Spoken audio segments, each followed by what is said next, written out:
And we're back for another episode of All Star Fandom Prime with our special guest, Hyundai Martin. We brought him back even though he said that blasphemous thing about Ninja Turtles 90. We brought him back anyway. So, but for today, Street Fighter dropped a trailer. We got thoughts about that. We're going to go through that. We're going to watch the trailer here and then sort of discuss what that could look like. And a lot of leaks from Avengers Doomsday on the web, on the Twitter, on Instagram. If you want to look, you can, but Marvel's fighting back with that one. And hey, man, it was only a matter of time. Gaston gets a chance to show off his story of how he was the true hero of Beauty and the Beast. Moving on, Jen, and the top 10 holiday movies. We got a list that we compiled all together. We're going to give you the official top 10 list of our holiday movies. So that starts the show. Let's go.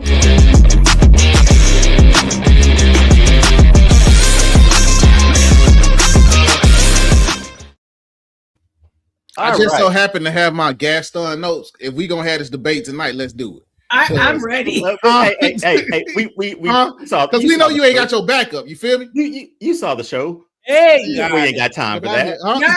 Arguing, bro. Like I'm here as a special guest. Oh, okay. Be nice to me. Yeah, so man. My birthday was just saying it. You on our side. That's what you're saying. That's all I need to hear. You on our side. Okay, cool. 3 against 1. I like it. Right. Well, I'm a chair. Well, anywho, Street Fighter dropped their trailer last week, like minutes after, maybe hours or so after the Supergirl trailer dropped that day. Very interesting take on Street Fighter. So what we're going to do, we're going to watch the trailer real quick. If you haven't seen it, here it is. I haven't, so I'm ready. Jen hasn't seen it. I was scrolling, I stopped, and I watched it a few times. So let's go ahead and get that trailer in right now.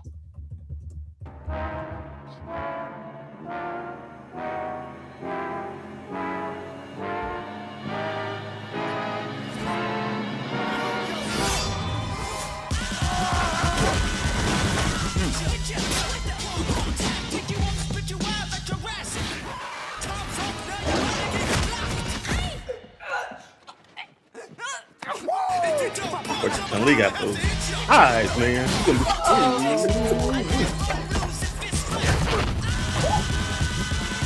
This is nice. This. Really? Okay. They even put that part in the movie, bro. Wow. What? Hey, man. I ain't gonna lie. He looked smaller than he did on Warrior. Like on Warrior, he looked so ripped, bro. So let me jump in this. So the first teaser is finally here, and surprisingly, it's getting people like cautiously optimistic. We talked about it on the show before, saying that it's crazy enough to work, and it's a stacked cast. Roman Reigns as Akuma, Cody Rhodes as Guile, 50 Cent is Balrog, the guy from Reacher is Zangief. Like it's a stacked roster. Kahindi, since you're our guest, man, did that teaser give you confidence, or are you still a little skeptical? Nanda, norikore makotaya shinji shutuko satsibu no hado Street Fighter. Now I gotta add subtitles to this. Come on. No, I'll just translate for you. No, chill. Okay. One more time with the question, D. Did this teaser give you confidence, or are you still skeptical? Okay, now, absolutely not. So check it out. This is how I feel. Oh, come on, man. Bro. Okay, go ahead. It's your time. I'll give you reclaim your time. As a person, I know I can't. Okay, let me not speak out of turn. For I am a huge Capcom fan. I am a Street Fighter day oneer. Favorite Street Fighter game is Alpha 2. The best one to me, in my opinion, as far as mechanics, is probably Street Fighter 4 Ultra. Now, with that being said, right, the way they did the characters, the casting is like a little bit, it's like 50-50, in my opinion, right? I have a problem. Well, I shouldn't say I have a problem. I'm concerned about specific characters and certain people that they cast to portray certain characters, like the M. Bison. Okay, that's what an act switch. Bro, come on, dude. And then the thing with Cody, like they could have the flat top thing with the hair. I mean, it's probably like nitpicky. I'm pretty sure they can fix that in post, but I think it looks too cosplay with that big ass with the big flat top thing with the box. Ken and Ryu, cool. 50, I could rock with him being the Balrog. I could do the Zangief. Chun-Li is cool. I don't know about Andrew Schultz as Dan Hibiki. I'm not sure about that. I see that they added a couple of characters from Street Fighter 1 that no one knows about, like that Joe character. That's cool. The soundtrack was lit. I like the Punk Tactics. That's a cool song. The aesthetic of the video was great. The colors, the visuals were awesome. You're right. It could possibly work, but it's probably going to work for a completely different audience. In fact, I'm going to take it a step and say they might pull an MCU, because you know how in the MCU that they're not really comic book accurate. It's just a mixture of different, it's pulling from different Marvel lores, and it works. So at the same time, it's like this may work and it also may not work. And I don't know if they're trying to follow in the footsteps of the original live action Street Fighter film from the 90s, which was an absolute disaster, and it's also a cult classic. Mm-hmm. Didn't match up. Like DJ for one. Oh my god. But with that being said, I am 50-50 on the fence. I'm not gonna hate on the film because it doesn't follow what I want it to look like. I mean, because think about it. I mean, we're basing it off of the anime, the comics, when everybody's brolic, and you know, every Japanese and Chinese and every guy from Thailand, they're like cock diesel in the comics. Sure. Yeah, yeah. So I get it, but it may or may not work. You know, I also saw they did the Video Game Awards when what's his name? Oh my god, Momoa came out, and when Roman and Cody came out. Yeah, like that was cool. That was really, and then you see Jason Momoa comes out, you know, they showed us Blanca, and so I was like, that's pretty dope. I mean, but I'm just curious to see I want to know what this movie is going to be about, because I don't know if it's going to be goofy or if it's going to be like a, you know, it can be a trilogy. And that's where I'm kind of like, and it's also looking like it's going to be entertaining for the new generation, and then to the old school people like us, like, hey, well, at least y'all got a movie, like, you know what I mean, like. Yeah, okay, so I get it, but when they talked about it, what was a few months ago when we found out about the release, I think I just, like, since I still watch wrestling and whatnot, Cody and Roman were both going to be in it, so that sort of piqued my interest. And then at the time, I'm like, shoot, man, it's crazy enough to work, because you look at that full cast list, you just don't know, man. Like it's so up in the air. And I will say, if you're giving me, let's just go based off character design, right? Because right now, like, there's a really big video game movie renaissance happening. Thankfully, we grew up during a time where we did not have that. You know, like Mortal Kombat 95 is it for me personally. That was like that was the top of the top. That's the holy grail for when we came up. 100%. Now you got Sonic, you got Mario, you got. This is the time to do this, and Mortal Kombat coming out next year. Yeah. So the fact that you're giving me accurate sort of characters, I can look at 50 Cent and I look at that haircut. I know that's ball rock, man. You know what I mean? Like it works. The 50 and thing this, does work, Kendi, this alone got me, man. This alone got me. Yes, you want to say what sold me on the entire trailer? It was this right here. 100%. Yeah, bro. The bonus stage, that's the big facts. They popping off bumpers and hoods, man. Well, I'm just saying, look at the background. Background. It looked like the game, bro. The screen and everything. They could be in Vegas. That could be in Vegas. That could be the you know. Although the bonus was not in Vegas, it was in Japan. But it was like on a dock, wasn't it? Like on a dock in Japan, Japan. But you know what's crazy, man? Like, I don't know, man. I feel like they could, you know what? All right, they can do a lot of world building with this film by adding, because in the lore, they all live in Metro City, and Metro City is the home of Final Fight, right? Guy, Hagar, Cody, and all of them, right? Yeah. Then it's a bunch of other characters that's in the Capcom universe, and that they could really build like a whole world with this, and then as the series progresses and goes on, and they make all the money, because they're gonna make so much. Oh yeah, they're gonna make a ton. They're gonna make, because there's so many. Because now think about it. Think about all the Evo fighters, like the Evo, the gamers. Yeah. All the Evo tournament, the people the cast from the 90s, they're all gonna come and they're gonna check this movie, good or bad, right? So if the movie does what it's supposed to do, if it does what it's supposed to do, they're gonna have the room now to be accurate. But my concern is Akuma, boy. That is my concern. Because I don't, bro. He's dog. It just looks like cosplay, dog. I mean, here's the thing: you're getting accurate, and again, I'll throw it. I want to see his acting though, as Akuma. I want to see him act. I mean, the shot that they showed of him in the trailer, like the demon, Virgin Demon, look dope. But I mean, I feel like they fully embraced what it was, because a lot of times in video game movies, they take certain liberties. Perfect example. It won't be a video game, but it's like the first X-Men movie. Let's put them all in black leather. Let's not give them a costume or whatever. It was fine. All that trilogy and whatever was okay.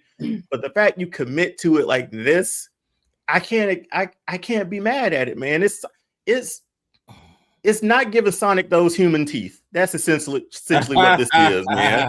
This is exactly what it is. Jen, Doc, same question. So Jen, you like the fact that they're going fully out the gate, commit, whole 100% video game. We know the characters. We know what they do. We know their looks. We know most of their backstories.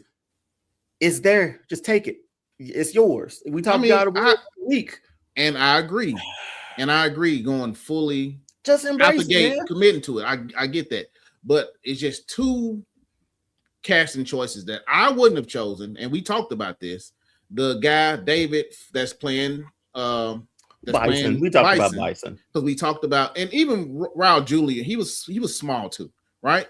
But I was thinking when they came around to doing this again, that they were going to find an actor that was bigger. They didn't have to put the muscle suit on. You feel me? They could have done no names, a bunch of no names. Yeah, they could have done the no names, and the guy that's playing E Honda, Hiroku Goto. I was like, of course he's Japanese, but he don't look like he's too little. They should have went and got a real sumo. They have sumo actors, bro. But let's wait to see how they sort of match up with each other, because E Honda in the original fought Zangief, right? Yeah, and those were two pretty big guys. Let's just see how they match up, man. Because Roman's no slouch either. Roman's 6'4", 275.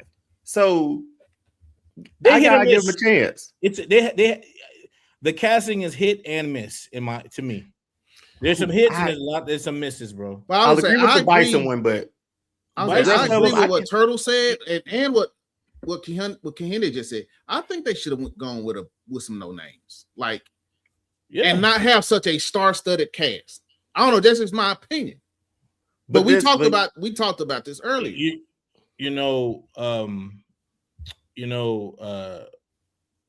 Back to the Bison. I'm just saying, maybe because in the new lore, obviously the more latest lore of M. Bison for the past 10, maybe 15 years. He's getting new bodies, so maybe he'll swap. He'll do a body swap, and he'll probably go into his true form. You know what I'm saying? Right. And then obviously the whole possibilities. And then the Rose and the Cammy. Cammy is basically she's a clone of Bison. You know what I'm saying? There's so many different there's so many directions they can go with it, but I'm just not. I don't know. Maybe they did it for shock value. Maybe they did it to know that we're gonna complain and talk about it. But that Bison is that That's the main fucking villain in the damn shit. Like, why would you make him look like that, bro? Like, and I'm to agree with what somebody just put down there in the comment. We might, it depends on how this do. We might not get a second. Bro, I'm telling you, it looked like $50. The flyest thing is the movie is $50, Dawson, Ryu. And then you see Andrew Schultz as fucking what's his name? Danny. Come on, bro. No, man. But you gotta consider it, Jen. I'm definitely gonna come and a mustache right next. Okay. So with that being said, those could be characters that we don't fully see if this builds a franchise or universe. If you have your staples, Ryu, Ken, Guile, who you just say? Honda, Zangief. If you have those staples, you can build off because there's a few more characters that we can start adding in if we get a franchise. But Jen, that was your first time seeing it. Mm-hmm. What were your thoughts on it? And do you have a certain level of high confidence in it, or are you skeptical? I'm not skeptical because the only thing we got in this trailer was basically elements of the game, which is basically what the essence of this film is, which is Street Fighter. Because that's why we played it. We are in the streets and we're fighting people left and right, and we want to be the top Street Fighter and get that belt. So, I mean, they didn't really give any indications of what, the story that they're building into it that is from the games, plus how they're going to flesh it out a little bit to make it make sense for a movie. And as far as the casting goes, I'm willing to give everyone a chance to see how it plays out. With that said, two things to be true. Because my concern is if you go all the way with no names for a movie like this, my fear of it coming to a theater, since we're in this gaming renaissance, is that it's not going to get enough attention and that it could flop because no one wants to come and see it. There's that risk of it.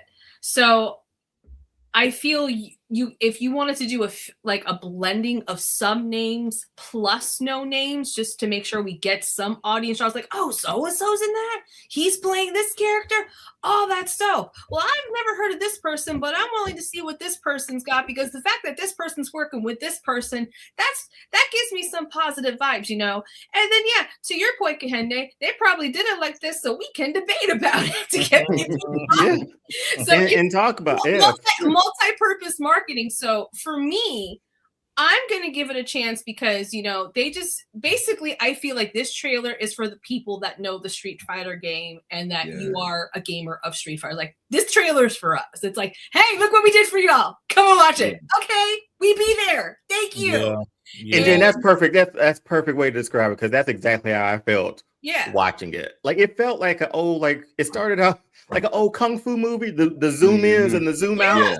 Some of the classic shots with the classic moves of each of the Street Fighters. Because I know for me, I always played the sumo wrestler. I always did the one move that he does like this. Jim, hey, that's all Jim was, man. That was the move that took everybody out. Over and over and over and over. But it gave you all those, Jen. And I'm glad you said it, because if you're, again, Candy's a fan. We're not discounting his fandom at all for Street Fighter. I don't need to discount anyone's comments. I'm just giving my perspective of it. Yeah, and he needs to see more. I understand it, but he's kicking a car, man. Like, he's bonus staging in a movie. First of all, it's not a car, bro. It's a Lexus. Okay, it's a Lexus. Okay, get it's the LS, my G. The LS. And you know what's so funny? That actual that bonus stage actually came from Final Fight. So there's a part in Final Fight where I forget the boss's name, but they break down his car and he gets pissed. The guy gets mad and he's like a boss, and they break his car up, and they carry that over to Street Fighter. That's crazy. You know, you could eat dinner off the top of Cody's head, Rick. But this right here. I wanted to say one more thing. Go ahead, Jen. So, and then I'll throw it back to you, Dion. So the comments about the way the characters look, for me personally, I love that they're going full-blown accuracy, because especially like with the response with Daredevil and Wolverine, that we got comic book accurate Wolverine and Gambit, and the fact that we're going to get more comic book accurate costumes in Doomsday. That's like one of the number one things I feel fans are always looking for in these films. And the fact that they're like, nah, we're going to give it to you. Here it is, Street Fighter. Everyone is accurate according to the game. I actually appreciate that, because it's what I know. It makes me more excited to see the film. It's like, oh, they really paid attention. Because how many times, like to your point, Dion, like with X-Men, how everyone's just dressed in leather, then you got all these cosplayers coming out going, I did it better than the movie. Yeah. Yep. Yeah, they get on my nerves with that bullshit. Like, anybody, no one asked you. But aside from it, Jen, you're right. Things, and Candy, I think you've been given pretty much a good history lesson throughout this too, with just things that were inspired from. Because the first Street Fighter game I ever played was Super Street Fighter. Yes, and that's having like Ryu doing the yeah. That's the best one. That's it, bro. That's the best one. That's the boy. That's Sega back there, boy. I'm surprised those buttons still work, boy. That was just I thought the game when Super came out, I thought the game when it was broken because it was all fast. You waiting? Yeah. I'm like, my dad took the game back to the store 3 times because I thought it was broken, and the dude was like, "No, that's just how it is. It's sped up." I was like, "Oh. Yeah, man, yeah." Super Street Fighter, that entrance, I never skipped that scene. That intro. Then when I went back to the store, the last time my dad took the game back to the store, he was frustrated. The guy was like, "Hey, Super Street Fighter 2 Turbo just came out." I go, "Wait, I just got no, Turbo is better." So my dad swapped it. I played, took it home. Oh damn, the intro different. They got cameo on the front. And then the Ryu thing. Cool. I'm playing the game. You get to the final boss. You get the Bison. And all of a sudden, Akuma. Who the fuck is Akuma? Who is that? Yeah, who are you, man? Like, who is that? It was like Smoke a Reptile jumping down on Mortal Kombat. It's like, wait a minute, man. Wait a minute.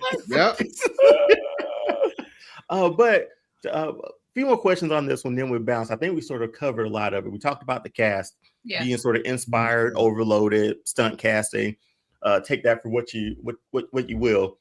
But I think, Candy, you brought it up, story of what this could possibly be. Mm-hmm. So we've seen a lot of the anime Street Fighter in that story, the whole Bison sort of saga with that. Mm-hmm. So, and this can be your question too. So, what should they within the Street Fighter lore, and they're picking and choosing, or they're taking things here and there. What should be like their North Star for this first Street Fighter movie? Hey Jen, what should their North Star be, Jen?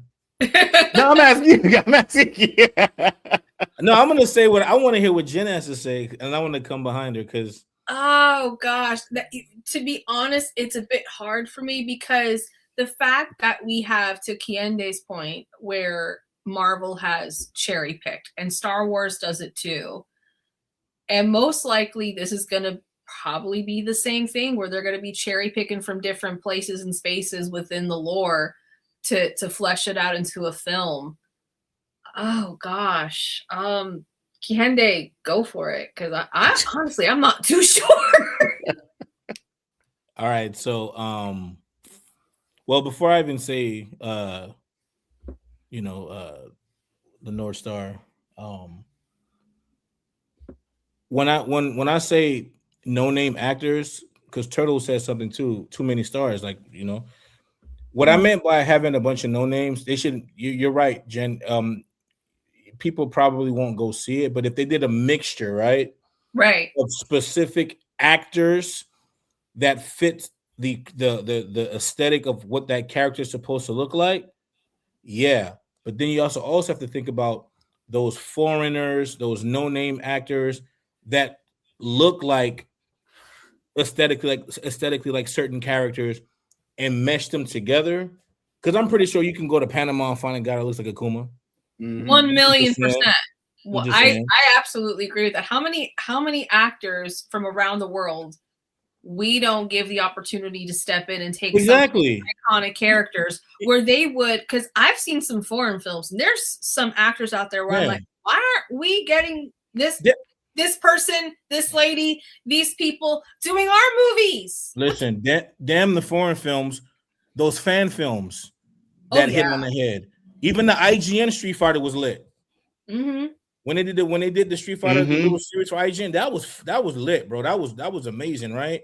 Yeah. So, I mean, I say, like, you know, the reason why I just don't think a lot of these would work, I mean, is because a lot of these actors that have been acting for the past 20 to 30 years, they rely on their brand to sell them for them to get more work. That's versus, true. Oh, well, then all of a sudden I'm gonna do a drastic change and start looking like I'm gonna go and look like Blanca. Like that's kind of a hard deal because these are specific intentional characters for a specific intentional film. You know what I mean? And I just don't know how that. I don't know. I guess this is one of those things where we're gonna have to wait. We're gonna have to wait and see what happens, if it works or if it doesn't. You have to see the film, yeah. You know. Well, and I'm just because I brought up the cast and everything, and Doc, I'm gonna come to you next on this one. I'm looking at the cast list for it now, and obviously those names, there's those big names that jump out. But you say, like, you know, unknown actors or however.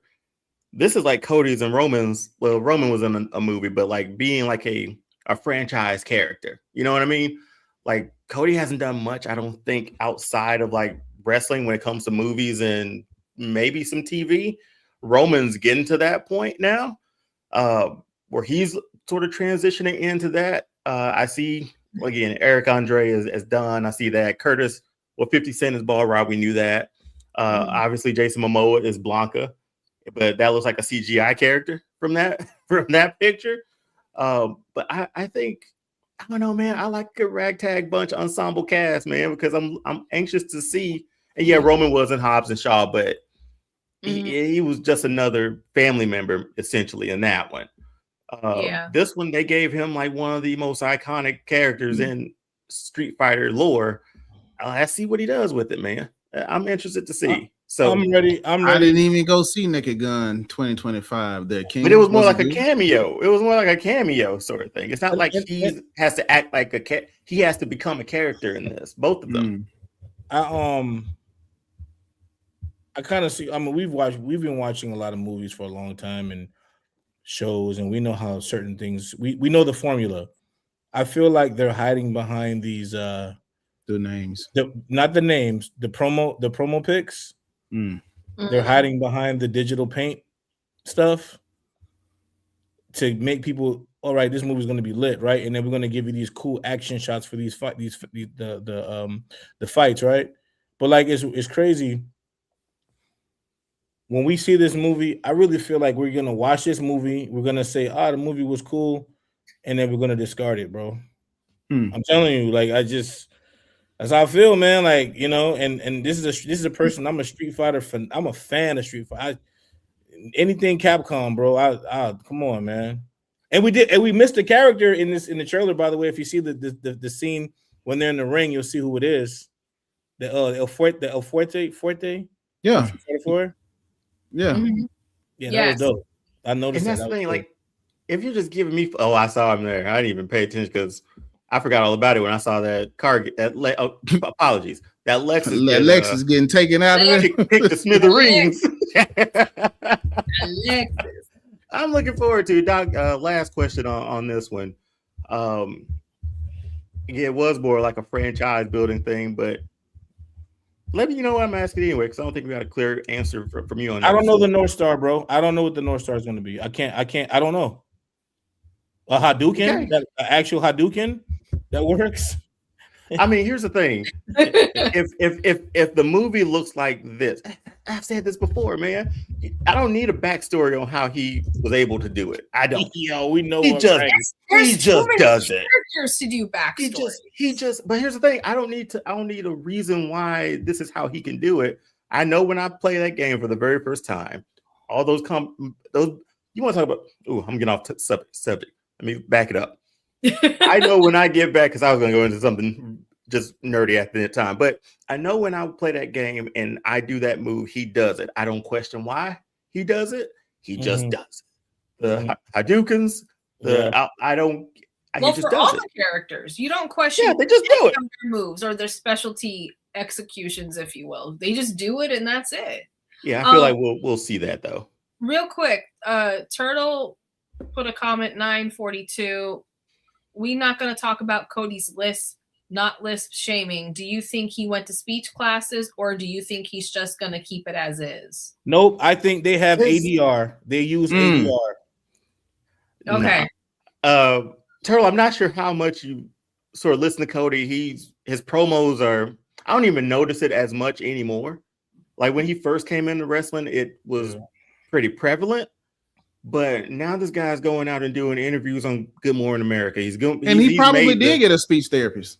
Well, here's the thing. He went out to Hollywood. He went out to Hollywood when he was younger. This is my wrestling backstories, man. He went out to Hollywood when he was younger and like took acting classes. So I think he's actively sort of taken acting classes and sort of speech therapist stuff too for his list, because when he first started, it was more prevalent. When he came back this last run, yeah, it's still there, but he gives such good promos.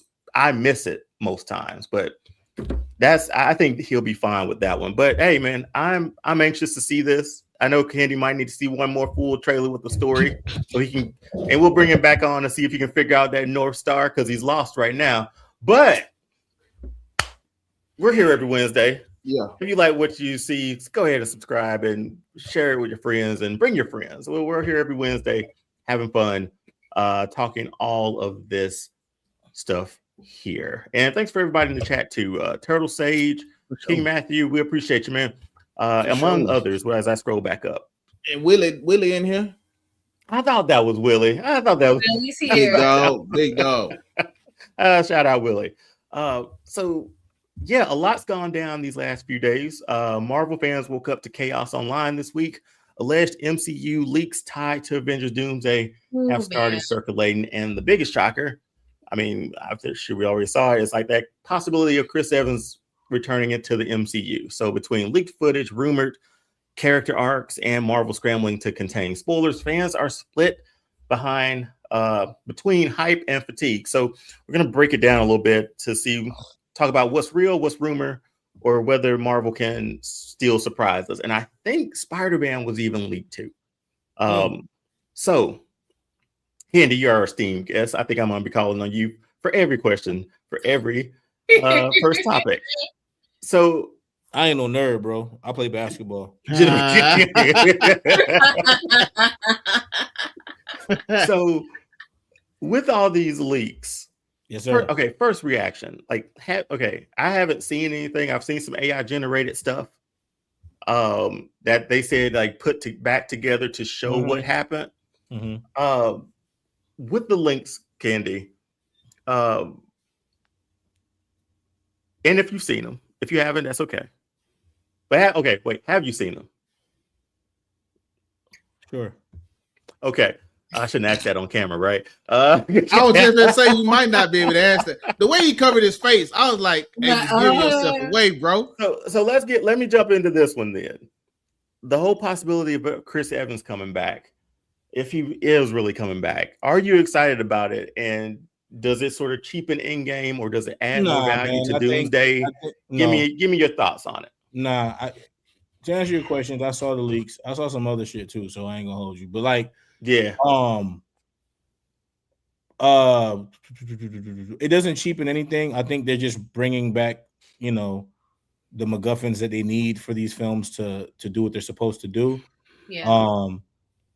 I mean, let's keep it real, bro. Do you really want to see Falcon as the Captain America in these films, bro? Like, just being real, bro. Like, I mean, he's dope, but we need to bring our OGs back, like the characters that we fell in love with, that made us go out and cop the merch and watch the films and geek out and buy. Andy, I completely understand you. I apologize for cutting you off, but I think we had a discussion here just how we will sort of, I guess, move the story along for Sam. Yeah. And I think we even talked about like how dope would it be if like Chris Evans came back. It's Chris Evans Falcon, well, Chris Evans Captain America. Yeah. I'm gonna call him his name. Yeah. Sam Wilson, Captain America, and like Isaiah Bradley together on something. How dope that trio would be. So we've been like fantasy casting or fantasy sort of storyline in this thing for a long time. I do think just having him back helps, but I don't mind Sam as Captain America, man. I think you gotta Chris Evans in that whole story, it was perfect, man. It ended perfectly. But they don't hit right, fine. Bro. They don't hit the same. But here's the thing. We got it was 15 years, Kahindi, of Steve Rogers. My boy, that Captain America take a little while. With the Red Hulk was bullshit, bro, and we know it was. That Captain America movie, that last Captain America movie that came out was straight bullshit, bro. I think it felt rushed, and that's what people don't appreciate. That's why they don't like that movie. That movie should have went to Disney Plus, bro. In February, they felt it was rushed. I disagree. I think I like Sam Wilson's Captain America. He's dope. I love him, and I would love to see him play Captain America. I honestly don't think they need to bring Chris Evans back. That's just my opinion. You know what I'm saying? They got enough big names. I mean, damn, why they need to bring him back for? To close it out. We're gonna close it out. They close it out. He old as shit. He lived his life. The fuck? What else what else we gotta do, bro? Yo. That's what I mean, like the they man shot was their load. They shot their load in Endgame. Let's be clear. They shot their whole load in Endgame. They was like, we're gonna kill you off, we're gonna send you over there, we're gonna take your arm, we're gonna give you some ninja powers and make you like the fake Batman. Like they blew their load. That's understandable though, man. Like that was a conclusion to a 10, 13, whatever your story. And we got a finality to it. It was dope. This next phase comes along, it should be like if we moving on to the next phase, let's move on to the next phase. I think they're just scared, bro. I think they're being campy. They're just trying to play it safe. Obviously, because here's what's gonna piss me off. Don't bring the motherfuckers I love back just to kill them off. That shit's gonna piss me off. You see what I'm saying?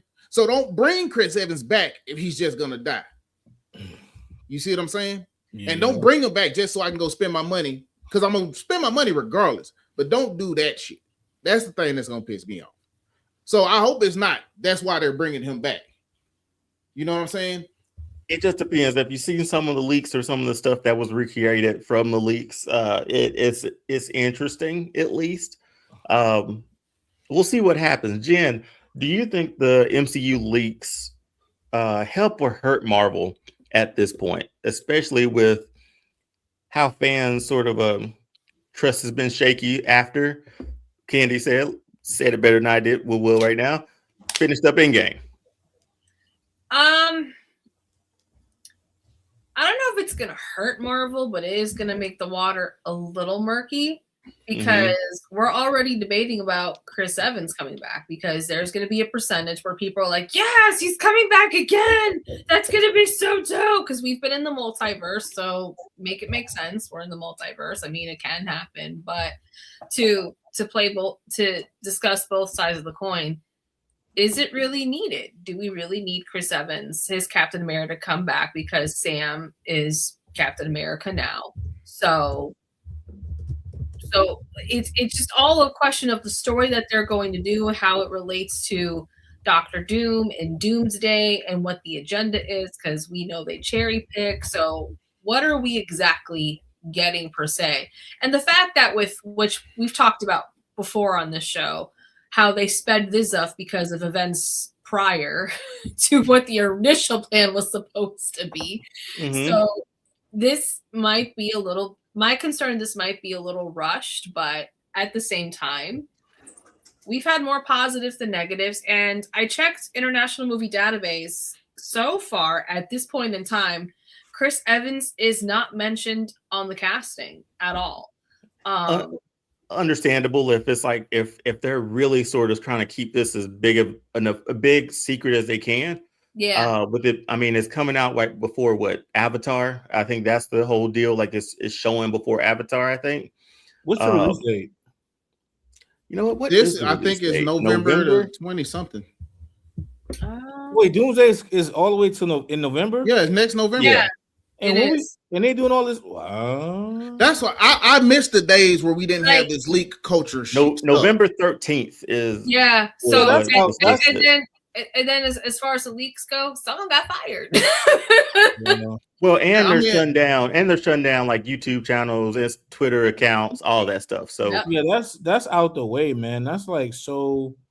That's a for them to start doing or promoting or somebody leaking the stuff in the year before that the film was supposed to, at the end of the year, at the end of this year, of a film that's supposed to come out closer to this month in the new year. It's way too soon to even be talking about this stuff. Because you would think they would start doing promo for this stuff in the summertime. Yep. Yeah.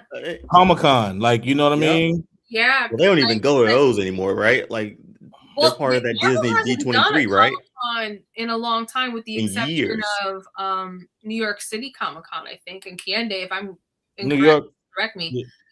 Because they did talk about like the streaming shows and stuff, but we haven't had like the Marvel heyday where they were at San Diego Comic-Con with a gigantic panel in Hall H, and then you got Tom Hiddleston dressed as Loki coming out doing one of his infamous monologues and stuff like that. Well, they came out last in 24 when they did the reveal, because I went to those parties, right? Oh, yes.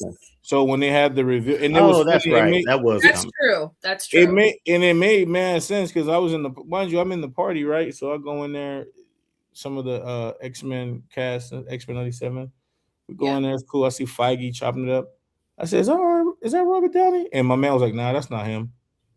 It was him, bro. Because right after that, they went it was in Hall H, and he took the man. I was like, yo, that was him. That's so crazy.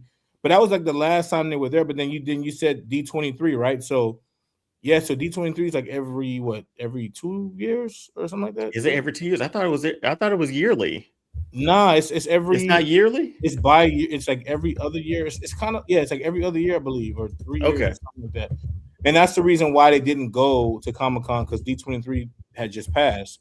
So that means there's no D23 coming up in 26. So that means they're gonna be at Comic-Con, and LA Comic-Con, and New York Comic-Con. Yeah, that is true. They do. And they did make they did do the reveals for certain Marvel stuff at New York Comic-Con this year too. When they talked about the X-Men 97 season 2, and then they brought the Lee Walls back to executive produce the show, which was great. The original showrunners and stuff. That was cool. That was really cool. Yeah, I mean, it's Jen. I think you made a great point about it. Looking at, again, Chris Evans isn't on the IMDb page, but there's always a shot. And we talked about it, maybe a month ago, where people started taking photos of Chris Evans. Was like, hey. They were like, hey, he looked like he lifted weights. That build looks very familiar. What are you doing? It's like Hayden Christensen. When he grows out his hair, you're like, it's the Anakin hair. He'll be back. He's coming back because he started to grow out his hair. I'm telling you, bro. If they bring him back and they kill the dude, man, that leads me to my next question about it. Because and just so I can answer the question too. Leaks have never hurt Marvel. Tom Holland is giving so much stuff away. Like it won't be. Because he doesn't read before he opens stuff. Hey, for you to sit there and believe that. Yeah. You really believe this man is that stupid? That means he's doing his job very well. Right. Like, nah, they do that on purpose, bro. Like they But I will say, Candy, some of it were not intentional. Candy, some of it I will say, I mean, this could just be he's a phenomenal actor, but some of them looked like he was like, oh crap, I wasn't supposed to. Yeah. I wasn't supposed to. But Doc, this leads me to my next question about that. On other panels, people are like covering his mouth that he's with other cast members. That's accurate. I mean, his stuff got leaked too this week, so that might pop up on your timeline somewhere down the line too. But Doc, if Chris, I unfortunately kept scrubbing. I saw it on accident. I thought it was a Mentos ad. Can we please stop? Hey, you remember when he turned his suit into a pinstripe suit? That was the most blasphemous thing I've ever seen in my life, man. And lay down on a park bench. Yeah, lay down on a park bench that was wet with white paint and just made him a pinstripe suit. What was that movie with God. Van Damme? Hey, what was it?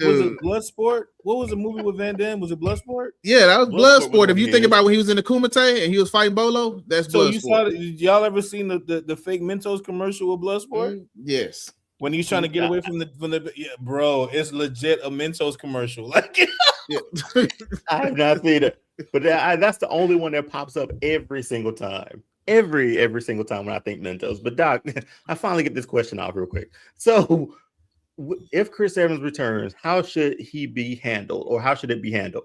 Multiverse variant, flashbacks, full on screen, Cap from back then, or old man Cap? Like, give me your way to bring him back. If he comes back at all, if he's coming to this movie, like we were talking about before, him, Sam team up, whoop some ass, and then he go back to wherever the hell he came from. They better give us. But if he show up, and Doomsday kill him, I'm gonna flip somebody popcorn over. What if they're all the villains? What if this is like Hydra Cap coming back? And that could very well be it too. And that, you know what? I'm gonna be honest with you. I'd be cool with it. I would be cool with it. It's gonna be interesting because there is in the comic he does flip. Oh, and I hated that. I hated that with the passion. Oh, with the Hydra. Mm-hmm. Hydra. That's one panel in comic book history for me where I'm like. But if he did, I mean, here's the thing, Dion. Here's the thing. We were talking about this too. We have a Captain America. We don't really need him. I don't give a damn about the multiverse. We don't need him. He good. He happy. He did what he was supposed to do for 100+ years. He's good. This could be the same instance of an Endgame where you need to get everybody that you can get. Or it's even, again, some of the link stuff. I don't know if it's real or not. It looked AI, but I would say anyway. Well, it looked like it looked or at least the storyline is thought of. And he could be what storyline that's thought of is that he messed up the timeline by not going back to present day. So that's a thought. Let me address what's saying. Doom is going back. Yeah, so it's repercussions. What if going back in time? Even Tony Stark said it in Endgame. I was like, what Sage just said. What if he is a Skrull? Now that I would accept. If he's a Skrull and he gets killed, I don't give a shit. What if Iron Man was a Skrull? But see, that part right there, if he's coming back, I don't think so because he dead and gone. But if you tell me Doom is a Skrull, Doom a Skrull. What if Doom is a Skrull? That's what I'm saying. If you tell me he's a Skrull, I'll be like, okay. I'm tired of the Skrulls, man. They get right back at you, man. They can get them out of here. Funny, when we got the Skrulls in the films, they didn't do no Skrull stuff. They ain't do no trend. They ain't do no it ain't even that. They did. We still don't know if Rhodey was a Skrull or not, man. Well, he wasn't up until a certain point. It's like which Rhodey was it? Because he was getting carried out like he had just fallen out of the sky. I'm like, come on, man. Yeah, that's true. Wait. Was it? Which one was Lucius Lyon a Skrull or was? Because I'm gonna say the Skrull had to be a very good actor because Rose broke his whole back. I don't want no Skrulls, man. Get the Skrulls. I think Terrence Howard was the Skrull, bro. And then they switched. What? Hey man, don't get us beat up when we come to Hollywood, bro. We don't want man. Hey man. I saw y'all talking about me, man. I'm a Skrull, man. I keep watching the first Iron Man, and every time he says like next time, baby, I was like, nah. Hey, somebody said, someone should post that clip. And then no. Oh my goodness. Oh my gosh. Don't do it, Dion. Don't do that. Dion, don't do that. I see you. Or I could be like from the future. I could just like, hey dog, got something to tell you. Come on. Show up in a DeLorean. Like, man. We're gonna gun it to 88 and get you on up out of here. Wow. But no. I think again, this isn't hurting Marvel. I know they're trying to keep as much as this under wraps. I mean, they'll put out a fake trailer in a heartbeat, right? With fake scenes in it, just like they did for Endgame and Infinity War. So they'll put it. I mean, scenes were in that trailer that were nowhere in the movie, and they made them just for the trailer. So we'll see. Jen, last question. Another thought. What if the leaks were intentional to throw everybody off? That part. Wouldn't put it past them. I wouldn't put that past them either. But yeah, because like Andy said, we're in December, and the movie don't come out to November, right? Next year, right? Because I mean, look what Lucasfilm did with the Luke Skywalker season 2 finale for The Mandalorian. They purposely invested into a fake storyline, all of this stuff for artwork and all of these things just to make sure that the Luke Skywalker didn't get leaked. I mean, like talking about Dave Filoni's favorite character, coming up with this whole storyline that they invested money to do that. So it could, the leaks could have been, I was like, hey, let's protect this. let's throw a curveball in. Let's leak some fake stuff. It could quite possibly be one it should be one of the biggest movies of next year, and it's right off the heels of a Supergirl trailer that comes out in the summer. Yeah, and I mean, we get a lot next year. There's a lot coming down the pipe next year. So much. This is sort of it's got to be Marvel's sort of comeback year, because if they nail this, we get a Doomsday. Is part 2 right after like the next year? Or is it the year after? Because it's supposed to be 2 parts, right? Oh, there's 2 Doomsdays? Yeah, it's supposed to be 2. I think there's supposed to be 2 parts to this. I'm looking this up. Yeah, they're drawing this thing out now, bro. At this point, man. Look that up for me and let me know. Yeah. We be in the senior, what do they call it? The retirement home, the senior home. Hey, man. I'm it's Marvel. Here's the thing. They've put from Iron Man to Endgame, that's a hell of a track record. Yeah. To sort of land the plane. I mean, some turbulence in the middle, but they landed that sucker perfectly. I'm to a point where I can give them enough leeway. Right. With this last phase, I was like, okay, it was what it was, but they gave me 10 to 15 years straight of like just all right, if Endgame's the last thing I ever see from Marvel, I was okay with it. Yeah. You know what's crazy? I don't count, even though it was a shot in the dark and I thought they executed it. I don't count Iron Man 1 as an MCU film. How come? Because it wasn't no MCU back then. It was just an Iron Man movie. Yeah, real talk. Like, if you're correct. You're because you're right. But look though, the tone. So technical though, bro. No. Because he's correct. No, but the tone of the film was a superhero film that was like an action movie that we're used to. And then we got a bunch of. Then the MCU started to happen in 2 and 3, and then Avengers. But it does not match the rest of the other MCU films. Like the tones don't match, in my opinion. You know what I'm saying? No, and you're right. And Iron Man is a solid movie. The first Iron Man. Yeah, movie I really like the first Iron Man. Solid. Yeah. Solid. Let me jump in. So with a quick search, nothing has been confirmed officially by Marvel that there is a definite part 2. With that said, rumors and industry speculations strongly suggest Avengers Doomsday 2026 and then its sequel Secret Wars 2027 would be the part 2.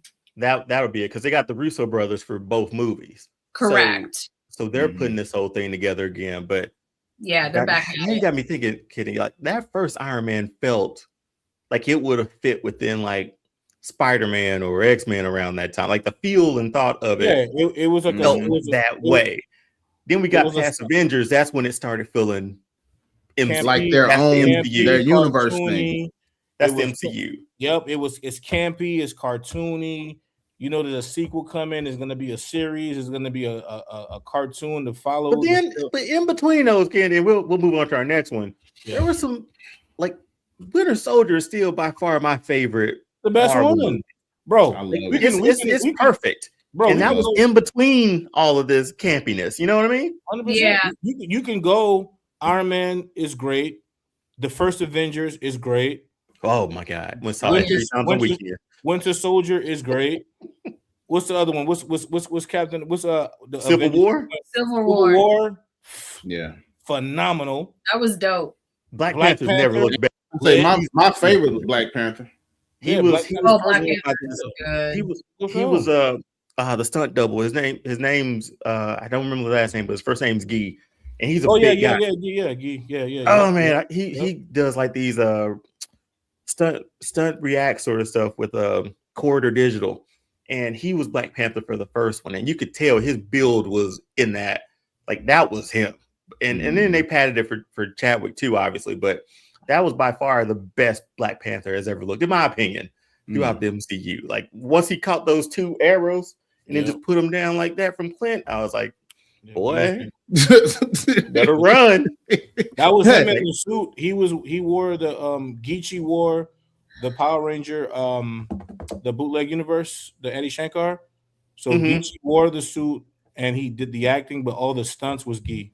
He's such a good stunt man. Like like if you go back and look at those behind the scenes of Civil War and that fast running, they're being pulled on the treadmill. Oh my God, they're like they're being pulled down the. It was crazy. Again, I looked at that as a person who just loves action, and I'm like, that's how you do it, man. You get about as authentic as you can. Don't use a volume set.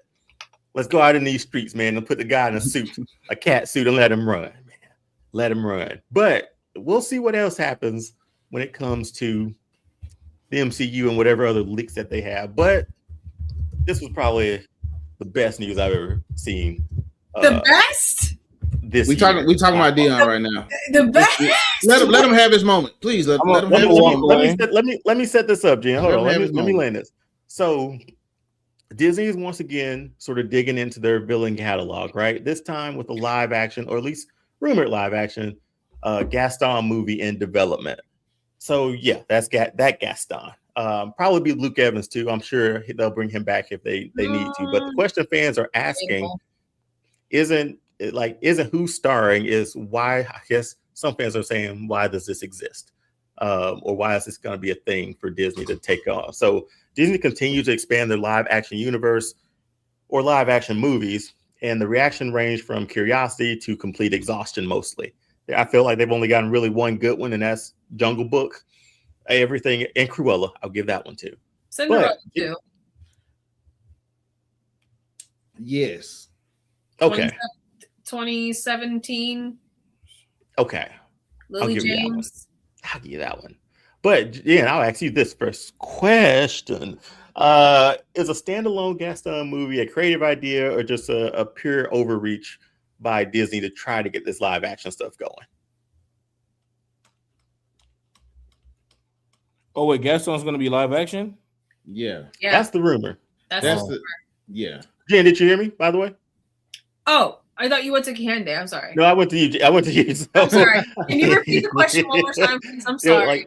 Like, is a standalone Gaston movie like a creative idea? And what do you think that, and I'm going to switch up a little bit, and what do you think that story will consist of? Oh, it could be a little bit of a reach just because we've had the TV show Once Upon a Time where we did so much expansion of these characters within the Disney umbrella that up until season 7, don't watch season 7, just 1 through 6, forget 7 exists. I'll end that there. They did a lot of expansions of stories and did interesting ties together with other classic literature. So we have that. And then with the live action that came out after the live action Cinderella that Luke Evans stars in, they did expand Gaston's story a little bit to give him a little bit more,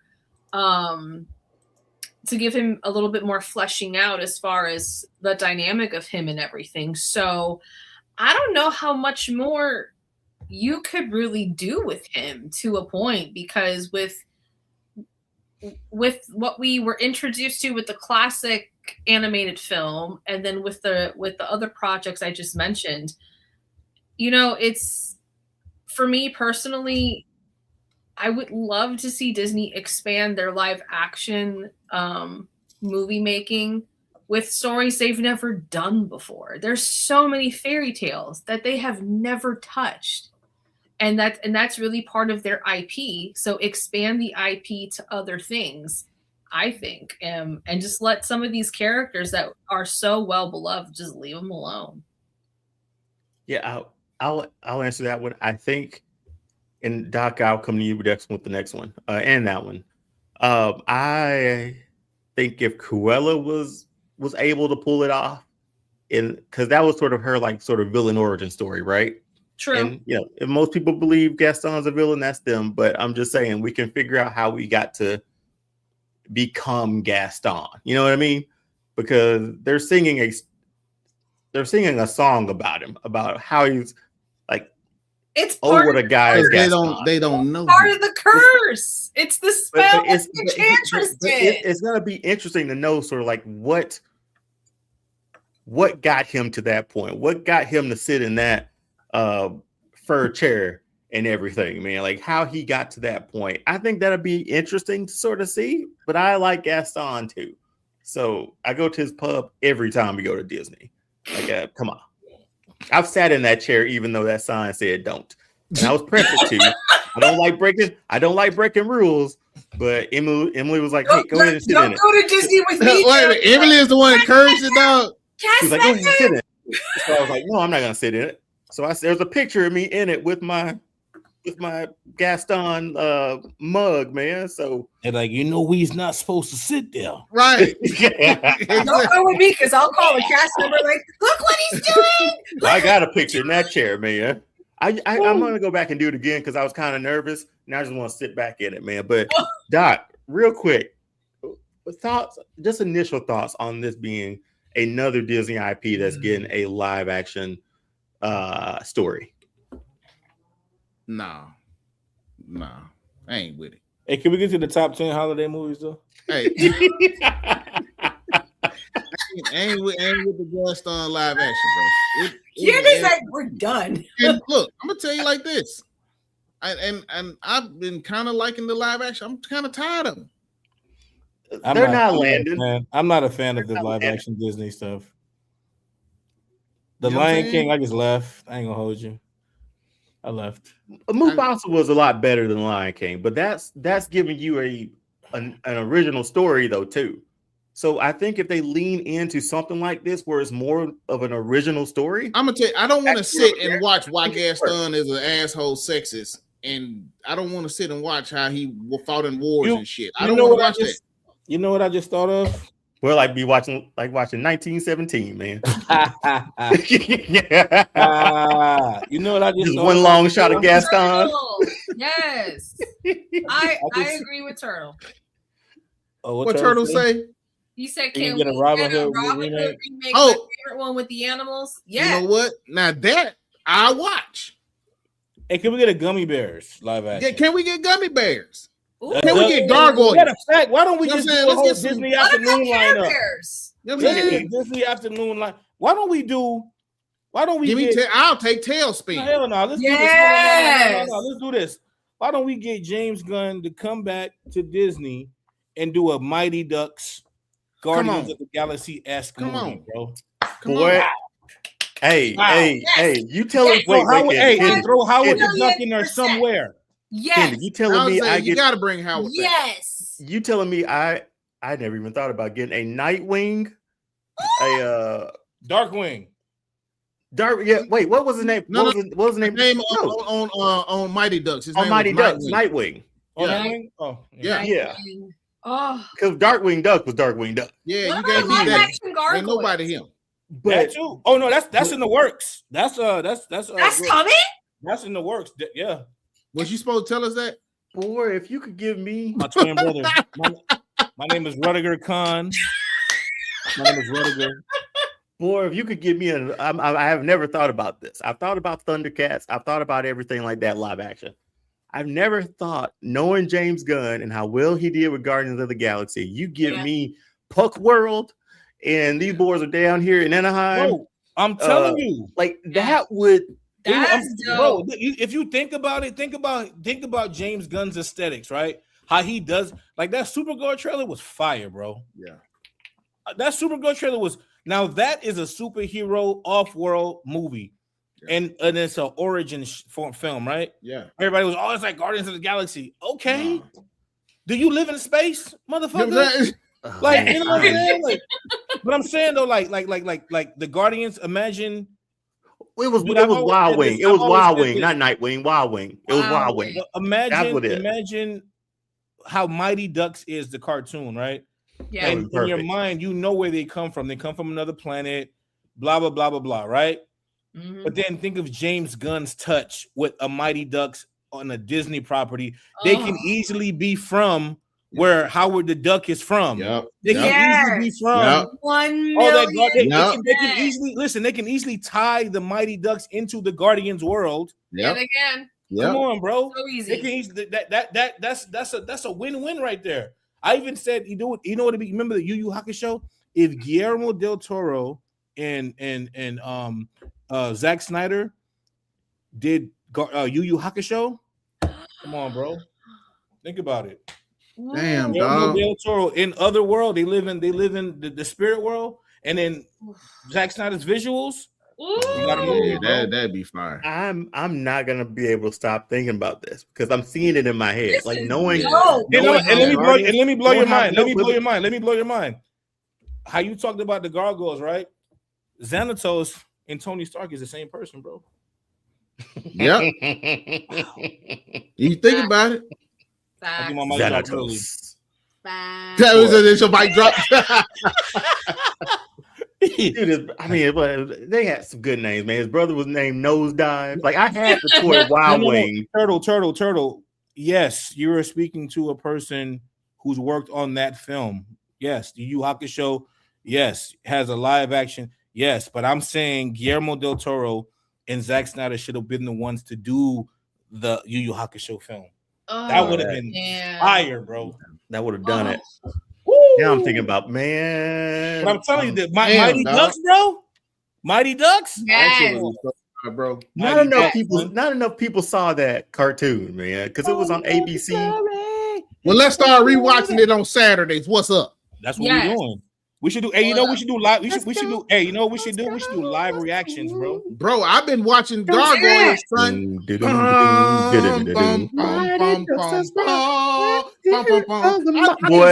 I just love like how all four of us just went to our own little world right then. That shit was wild. I was still singing the Mighty Ducks song, man. I'm over here doing Gargoyles. Wait. Hey, your boy said. Xanatos sounds like a medicine, right? Yes, an antidepressant. Yo, just like in Teen Titans, Metreon. What she said, Metreon Zenthos. We can only watch those up until the point where they move to ABC, like Saturday morning. Yeah, and that's fine. We'll stop. Okay. You know what I'm saying? We don't have to go past season 3, bro. I mean season 2. I'm still cool fine, but you can tell the difference, you know, like the animation style gets a little cheaper. No, they're not on no damn YouTube. They're on Disney Plus, bro. Stop playing. Yeah. Who's that? The Gargoyles? They're on YouTube. Nah, they're on Disney Plus. Bro. That's how I rewatched it. Hell yeah, I'm on season 3 right now. Shit. It's just once they make that crossover, I remember when they moved to ABC Saturday mornings, and it was like it didn't feel the same no more, man. Yeah. It was a whole different crew. That's because when they moved everything to ABC one Saturday morning, that's when a lot of the writers on Fox, they was doing the shift. Yes, that's when Fox Kids they were getting rid of Fox Kids. They were getting rid of. We were going more educational, like essentially. It was on the. It was on. But you know that was a whole big push at that time. There was a whole big push, a whole big machine behind that whole educational thing versus just throwing cartoons at the kids. You know what I'm saying, bro? I hated commercials. I hated when we got the Gargoyles right, and then all of a sudden we have a wolf man and then a horse and nigga with wings and I'm like, where y'all came? What? Like everybody started getting abilities and they like all these new monsters and stuff. You know what I mean? Like, weren't they mutating them when like his brother was a Macbeth? Macbeth had the oh, like, come on, bro. Hey man, I stopped watching after season 2. I gotta rewatch Mighty Ducks after this, man. We gotta go. It's a good show, man. Mighty Ducks. It's so good. And it came out in a shitty time because remember Disney Afternoon was pretty much on the decline, like in the mid '90s. So like the last Disney Afternoon cartoon was what, the 101 Dalmatians. Yep. Yes. Ooh, probably. Yeah, it was 101 Dalmatians. Yeah. It was like the last. It was Dalmatians and like Quack Pack. The damn Quack Pack. I remember the Quack Pack. Hell no. Louis, we didn't like teenage. No. Huey, Dewey, and Louie. No, they should have grew up a long time ago. Nah. Did you like them? I did it. Them damn hey, that was the fucking Capri Sun era, bro. When they had the hair, I didn't mind them. Shirts, like, yeah. And then where's Scrooge at? Why was they? Let me ask you a question. If the Quack Pack, right, Huey, Dewey, they were teenagers and they were being raised by Donald off the ship, right? Why the fuck were they broke? Great question, because why were they broke? Retired Navy man, as long as Donald was in the what Scrooge at? Why were they broke? Why were they broke? And you're right, they should have never been broke either. They shouldn't have been broke, bro. Especially that's his brother, that's Donald's brother. Bro, why were they broke? No, that's Donald's uncle. That's his uncle. No, Scrooge. I thought that was his brother. No, Scrooge is Donald's uncle. They're that's his uncle. Yeah, that's Donald's uncle. And Huey, Dewey are those are the nephews, the second cousins of Donald. But why were they broke? That's a great question. Because Scrooge is greedy.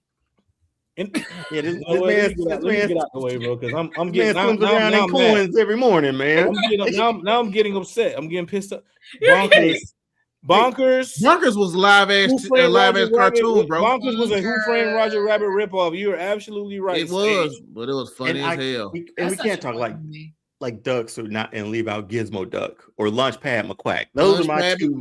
Okay, so Launchpad was the Nick Fury of the universe, man. Let me touch on something with y'all. For those of y'all, so one day, you know that there's a new DuckTales, like a newer DuckTales show, right? Yeah, there is. I didn't want to give it a chance. This is gonna be the last thing, and then we can move on to our top 10s, right? I didn't want to give it a chance. Then one day I sat down, I watched an episode. I saw what they did. Was this the Darkwing episode? Huh? Was this the Darkwing episode? Bro, I was like, I see what y'all did. Yeah. I see. Yeah. Dude, you know what I did? I said, okay, you took St. Canard and then you took Duckburg and then y'all world build and then y'all made it into a thing where the actor was playing a character that was from another I brought both of them in. I was like, I see what y'all did, bro. Yeah, that was hard. And I said, you have a fan. I still don't like the voice actors, but you have a fan. Yeah, I mean, and that's the thing. I think we talked about it last week with a little bit with like Shane. We don't talk about Doug, Sage. We don't talk about Doug, bro. Not Disney Doug. No, not Disney Doug. You keep bro with the long sleeve, short sleeve. No, we don't talk. And then they make Skunky Beaumont a real person. Nope, we don't talk about that, bro. No. So you keep that out of memory, dog. The Nickelodeon Doug is just that's the only one. That's peak prime. First generation Nicktoons. First generation Nicktoons was the original. The trash can strumming on the original type of. The original Rugrats, not the reboot when they got the movie and all. Nah, the original when they was dirty jokes and slight weight nudity, all of that. Ren and Stimpy, bro. I think with Rugrats, we were done once the movie was done. Once the movie hit and he got a brother, he got Dylan Pickles. I was like, you know what? Pickle. His name was Dill Pickle. You know, I was like, you know what? I think this is when I got off. I'm pretty sure that's when I got off the ride because we got Take Me There in that song in that movie, man. Maya. No, that's not that ain't Rugrats. That was an alternate reality Rugrats. We don't count that one. You know why you know why we don't count that one? You know why we don't count that one? Look at Phil and Lil, right? They both had the same ears in the reboot. Because remember, Lil had the funny looking, the long ass. That's right. I didn't. You know what? I watched the CGI one, the newly one, not too long ago, and I was like, nah, I'm good.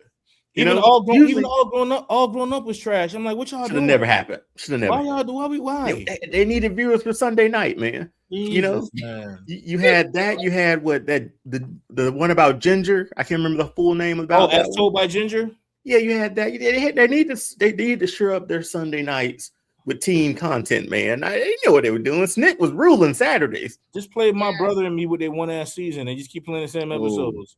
And the rating and they're no, but here's the funny part. They had the highest rated show on Nickelodeon with one season, bro. Really? It was so good. Yes, it would always play on Sundays. Yes, sir. Boy, wow. Didi. You know Didi is a cop here in Atlanta, I think. In Atlanta. He out there with y'all. He's a cop? He's a cop, and he cocked Diesel too. Yeah, I bet. Like, remember when he was like, hit me? Like he was Yo!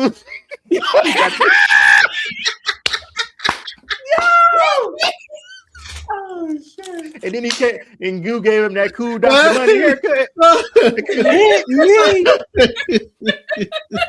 is that one and that cool Dr. Money haircut that you gave him, man? Oh my God. Boy, he tore his head up, man. Man, I feel like my brother and me, if my brother and me was, I feel like if my brother and me went to UPN at that time, it would have been a way more successful show.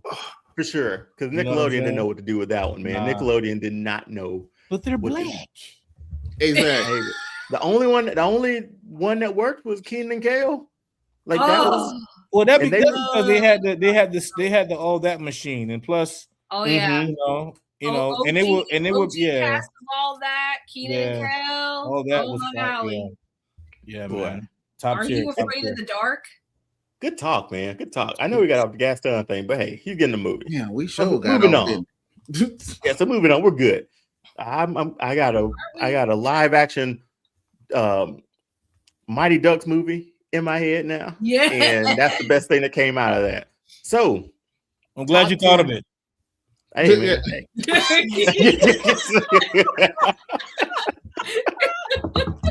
Yippee-ki-yay, motherfuckers. Let's get it. So top 10 holiday movies. So what we were doing on this when we were tasked, we wanted to make our official top 10 list. So if you're watching, let us know what your top 10 are, and let us know what you think of ours, because we're gonna have to go through a lot to get to ours. So what the concept was, I did 10, Doc did 10, Jen did 10, Candy did 10. From that 10, I took out the ones that were similar. So those are like automatically within the list because we all sort of agreed. It was two or more. I took it out of the list. Mind you, it was 40 movies between 40 choices between the four of us. 40 movies. Hey, but we only had 4 movies that made the cut straight to automatic. Wow. Wait. Wait, you said what now, D? Only so these were the 4 movies out of the 40 that had more than two or more on like either's list. So if I had like the Grinch 28 or Doc had like Grinch 2018, Jen had Grinch 2018, I immediately advanced it because there's a lot of movies to go through. If you had 2 or more with Rudolph, we went through. Die Hard 2 or more, Home Alone 2 or more, we went through that. Okay. So out of 40 movies, 4 were the only. I can see Dion losing his shit when he was looking at it though. I'm gonna talk my shit. What was that text message I sent y'all? I was like, I'm gonna read it. Y'all right here. I'm gonna read it word for word because we got this text. Oh my god! I can see Dion going crazy. Like, dude, this is all we matched up. You know we didn't. I bet you nobody said Lethal Weapon. Hold up. Joe did. Hold up. So I did, but I it was on 11. I trust you. Because I shouldn't have picked. Okay. This is the exact words of Dion at 2:00 today. I mean this in the nicest way. ... But these lists are all over the place. I knew that was gonna happen. And then my reply was, I mean, we did say pick the ones that we all have on the list that are the same, and then the ones that don't match, we discuss it. And I was gonna message you back like this, but I saved it for this. 4 out of the 40. So just go over this list too. I think Jen and Doc, y'all both picked the Grinch 2018. If I'm not mistaken. Rudolph, I had Rudolph on my list. I think Jen, you had on yours. Yeah. Die Hard went without say. I mean, come on. Die Hard was going to make that cut anyway. I mean, Nakatomi Plaza. Hey. Oh, yeah. Party 1988. Hey. And Home Alone both went without, that was those were shoo-ins anyway. The only one was questionable was The Grinch 2018. I haven't seen that one. So that was why not? That was interesting. But this was the list of movies of everybody else's, of our whole list, and I'll go down it as if you can see at home, squint or break out the micro fine glass. My goodness, microfine.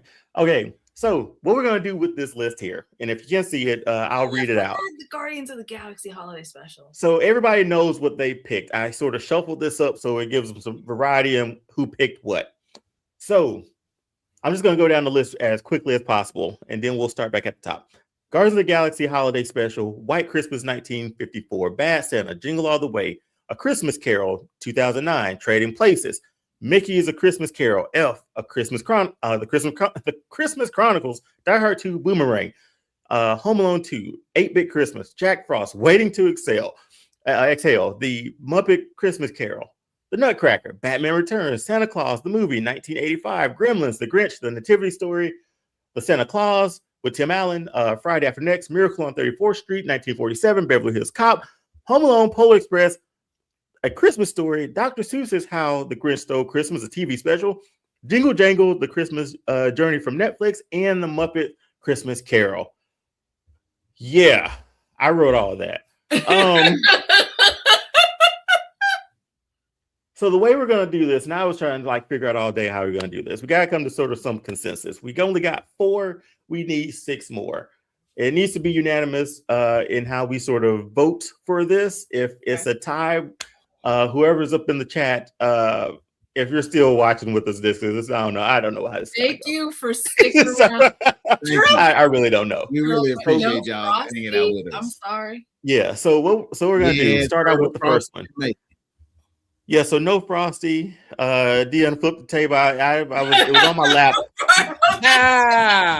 It was on my lap, and I flipped it on the couch. So that's what that was. And I walked away for a little while. That boy said I had to go reflect. Yeah, because I'm like, how am I gonna make this work, man? So we only need 6, and we're left with these many movies. Let's see if we can chop this tree down. So first one, Guardians of the Galaxy Holiday Special. Kahindi, I think you picked that one, right? Yeah. I did. You sure about that?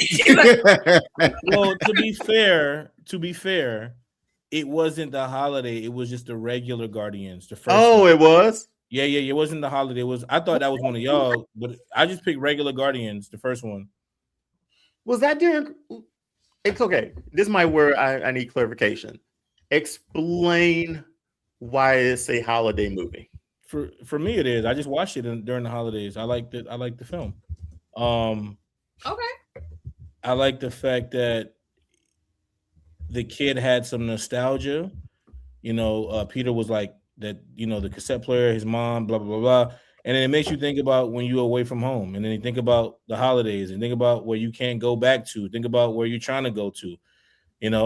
And I just enjoyed the film. And I remember watching it on Christmas one time too. So I added it to my list. It's sort of your it's yeah. Your Christmas tradition, yeah. Yeah. Okay. All right. Any thoughts, Jen, Doc, on this one? I know sort of parameters. Holiday movie.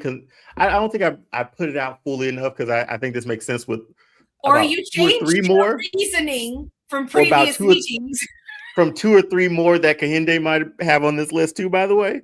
First of all, I know what you're getting at, and I'm gonna show you, bro. When we get to it, please make a case for it. I will. But I was thinking the holiday special, so I apologize for that one. Jen and Doc first. Thoughts on that one? I don't consider Guardians of the Galaxy a Christmas movie. Nobody asked you, bro. Hey, he just did.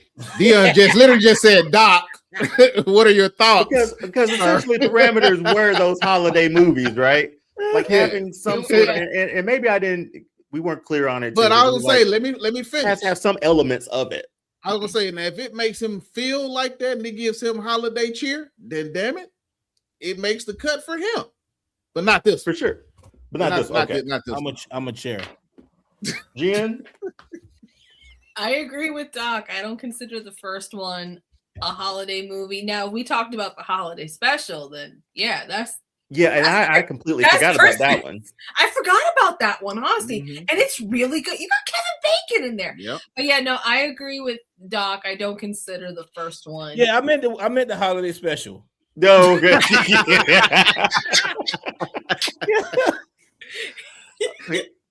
So I'm pretty sure Guardians of the Galaxy, this one's not making the cut, right? This one's not advancing, or making it. Sorry, Candy. Maybe next year, man. Next one, White Christmas. Jen, I think that was you. Yeah, that's mine. Right? Make the case for White Christmas. To me, it is a classic. You got Bing Crosby, Danny Kaye, George Clooney's Rosemary Clooney, and then the lovely Vivian.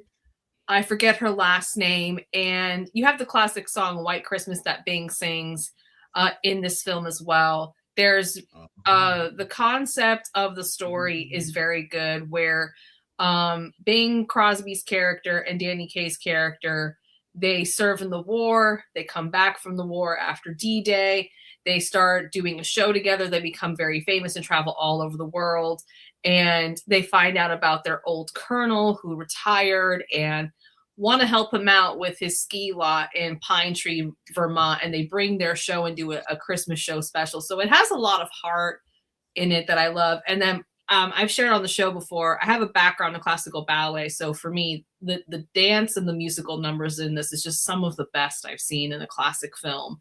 And for me personally, I will watch this every year 5 times or more.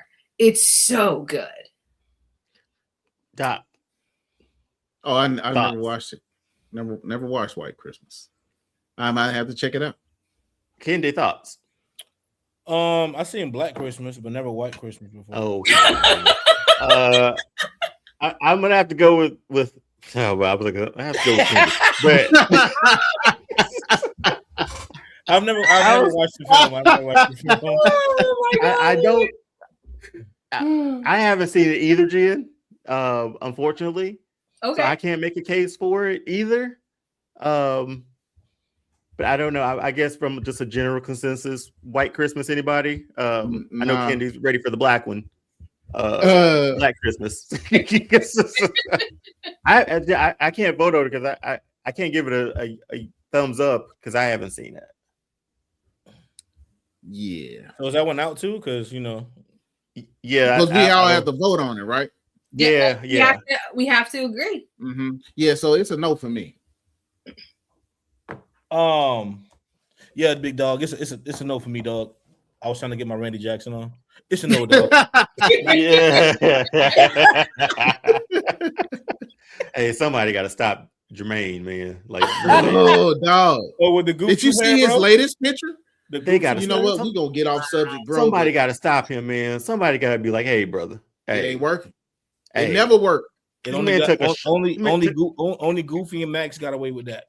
This man took a Sharpie. He took this Sharpie right here and just went like that. It was his head. His head is a what's the color? Like the color me book. Yeah. The color by numbers. My uncle color by numbers in his head. Huh? My uncle said it's a tattoo. For real? What? For real? Not for real. I'm sure that would make sense why it still looked like it did. Yeah. 15 years ago. Wow. Lord have mercy, man. Somebody help. Somebody stop him. That man needs to be stopped at all costs. So next one up, Bad Santa. Who had Bad Santa on their list? I don't have my list up right now. That's Kahinde. I know that's Kahinde. make the case for Bad Santa, man. It's a Christmas movie, bro. It's a lot of heart and a lot of charm and a lot of fuckery, and it's a wonderful film. Point blank. And he's a bad Santa. Yeah, he is horrible. That's a horrible. That movie was fire, bro. That movie was funny as hell. I ain't gonna lie to you, dog. Especially the fitting room scenes. Dog. Billy Bob Thornton played the hell out of this role. Billy Bob was dope, man. That's. And then we get the late great Bernie Mac in this joint. Oh yeah, man. It was. And that little fat boy and them sandwiches was getting on my nerves though. That part was like, I ain't gonna hold you. That used to bother. Like his nose was wrong. Come on, bro. Where are they now? Like that. Oh my goodness. That movie was funny. How do you feel about it? You wasn't Dion? For me, I seen it once and that was it. For me, on it. You traditional? It was a one and done for me. Oh, okay. You a traditional Christmas man? Not fully traditional, okay. But still enough to be like, yes, it was okay. Yeah, but yeah. So that might be I think Doc gave it a thumbs up. I think that's a right. Yeah, Doc. I mean, because I like I like Bad Santa, dog. It's fucking funny to me, bro. It's hilarious to me. And I would have never thought to put it on my list. Jen, how do you feel, Jen? Jen, what do you think? Nah. I've never seen it. And when the trailer came out, I didn't have any interest in seeing it. Yeah. Oh, wow. I saw it the one time and I was like, I'm one and done. I don't think that'll be in the Christmas rotation sort of thing. But I mean, teach your own. Yeah. So right now we still only got 4, right? We only have 4 right that now. One. But we got to get through so many other ones too, man. So I'm taking down like if we tie, and I don't know if we should circle back or we get. I think we should power through it. Yeah, let's keep going. Let's keep going. So okay, I got it wrote down here. See, this is my conundrum at 2:00 today. Hey, Coach, I see you in there. I agree with you. It gets my vote. Now, what Coach Harvey said it's a good movie. I think it's a good movie. It's a funny movie too.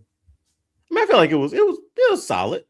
I was like, I don't know if it hits the next one, but the next one up, because we do have to power through this thing, is Jingle All the Way.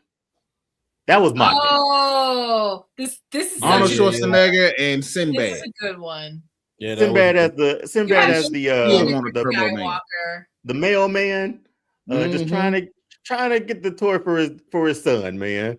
And then a little boy here and little Anakin, right? That is little Anakin. Yeah, little baby Anakin. Baby Anakin. Yeah, this was just a good one. It's one of those Arnold Schwarzenegger movies like Kindergarten Cop, where it's just like, I'm not picking up a tree and after I chop it down, I'm not throwing a human being inside of a phone. But my Commando's still a wild beginning, man. Yeah, but it's just a fun Christmas movie, and it sort of plays into like that Christmas rush of like getting that must. But how many parents musket toy? How many parents can relate to this, especially back when we were growing up and you had to go get the latest and greatest toy from the toy store? Not mine. My mother was like, hell no. Nah. Just wait for Wait till it go on sale. This definitely played into that with like Black Fridays too, but it's like right before Christmas. Yeah. And I can't remember if like Tickle Me Elmo had been out already, but that was like the be all end all toy that got people trampled. So it was. Yeah, I remember that. Yeah. And it's just a good Christmas movie. Just pursuing this toy, and I like Arnold in this capacity too. They look healthy, man. Arnold and Sinbad, they look prime and they look healthy. Really they look good. Yeah, they look healthy in this movie, man. Everybody looked good in this movie, man. Yeah, it's crazy. And when did Jingle come? When did it come out? Like what? 97? I think. Yeah, it was later towards. It got to be because episode 1 was 99, right? 1996. So that would have been So it's So I watch it every year. It's in my a good one. Rotation of movies. Yeah, I forgot about Jingle All the Way. Put that cookie down. That's a good one. So it obviously has my vote. Jen, what you think? It has my vote. Dot? Yeah, I go with Jingle All the Way. Yeah, it's a good one. All right, Kendi, you want to just vote for voting? I want to be difficult. I don't like it. No, I'm joking. Okay, so is that still 3-1? Devil's advocate. That's still 3-1. Nah, it definitely has my vote, man. I love that movie, That's a good man. one. I forgot about it. That's so a good next one. All right, we got 5 now. Sage is counting for us. Thank you, Sage. I'm writing over here. Sage. So next one we got up is A Christmas Carol. Yeah. I didn't pick this one, Jen. I think you may have. Yeah, this is mine. The one with Jim Carrey. Okay. Yeah. A little brief, concise, because we got a lot of power through. So I've seen a lot of iterations of A Christmas Carol because I actually enjoy the Christmas Carol story. What I love about this one, it has Jim Carrey in it, who does a phenomenal Scrooge. 2, this is out of all the Christmas carols I have seen, this is the best adaptation because it falls more closely to the book as far as how Scrooge flies around. A lot of the scenes, the directors and creators went back to the book and basically pulled out what was written in it. So that's a big thing for me. Then you also have Gary Oldman, who plays a couple characters in here. Colin Firth is in here. Carrie Elways is in here. So it had Robin Wright from Princess Bride is in here. It has a phenomenal cast. And I think it's until I see Johnny Depp's that I hear is going to be coming. I'm looking forward to that one. To me, this is the best adaptation of A Christmas Carol. And I watch it every year. All right, Kahindi. I never watched the film. I've never watched it, so I kind of was not interested in it either. So sorry. Doc, what you got? Yeah, I actually like this one. I mean, I believe I've seen every rendition of Scrooge there is. So yeah, I mean, I can go with this one. I can rock with this one. Okay. This for me fell into like that Polar Express world where I was like, boy, the eyes of those children, man. There's something about those eyes, man. Them Cocomelon ass kids, bro. I couldn't get, but with some in those eyes. But I will say it was a really dope animation for this one, better than Polar Express, because I think this came after Polar Express, right? Mm-hmm. It did. So this was definitely like an advancement on that. Yep, Sage, obviously the Uncanny Valley. Mm-hmm. Yeah, when it comes to those spaces. Yeah.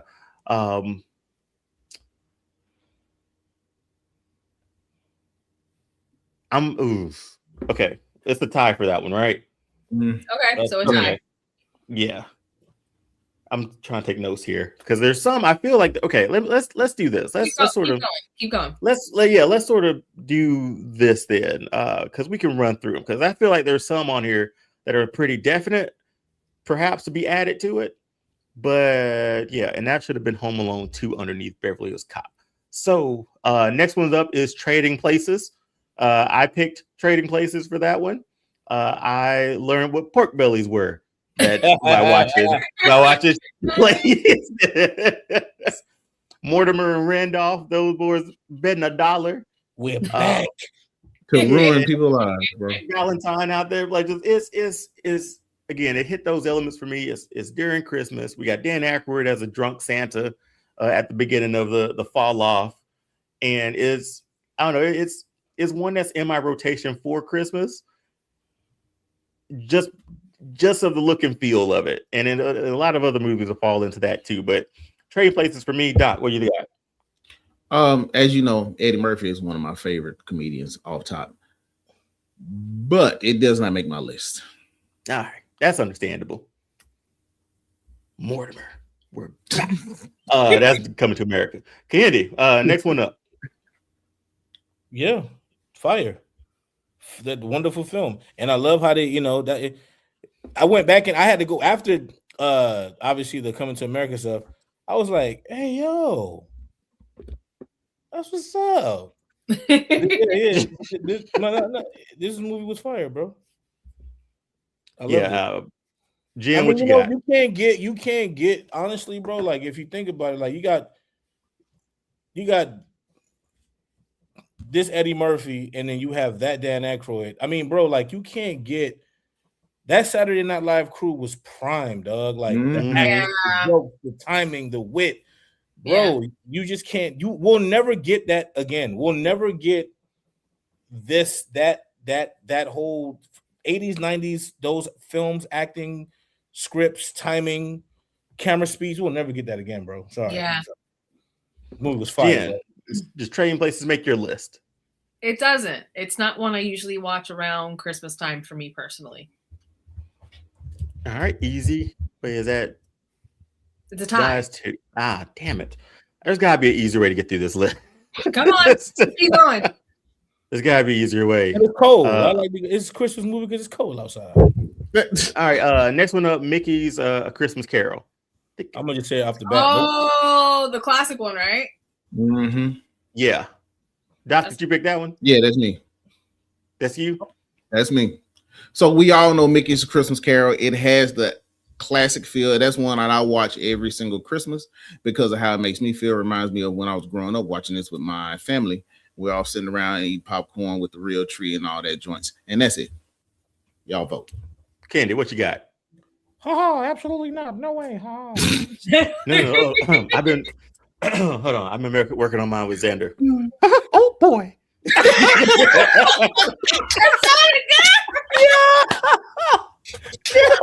I'm retired.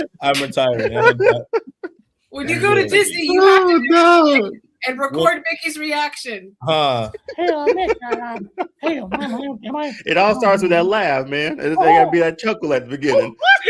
Wow. I'm gonna show you something you really like. Xander actually liked that voice. I do it all the time. He's never heard Mickey, so that's funny to him. When Genesis was 4, I used to do that. When she was 4.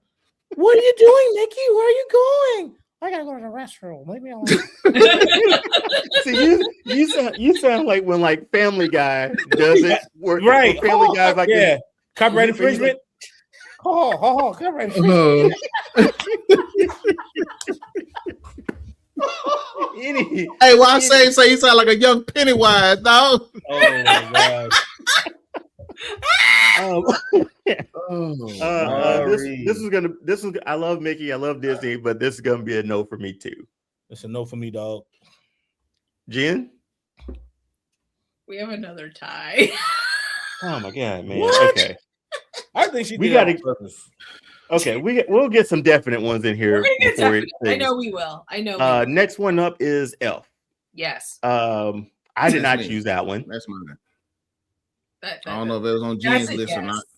This is so. But 1,000,000,000% Christmas movie. Will Ferrell doing his thing, absolutely hilarious. Then you enter James Caan as his, dad, bro.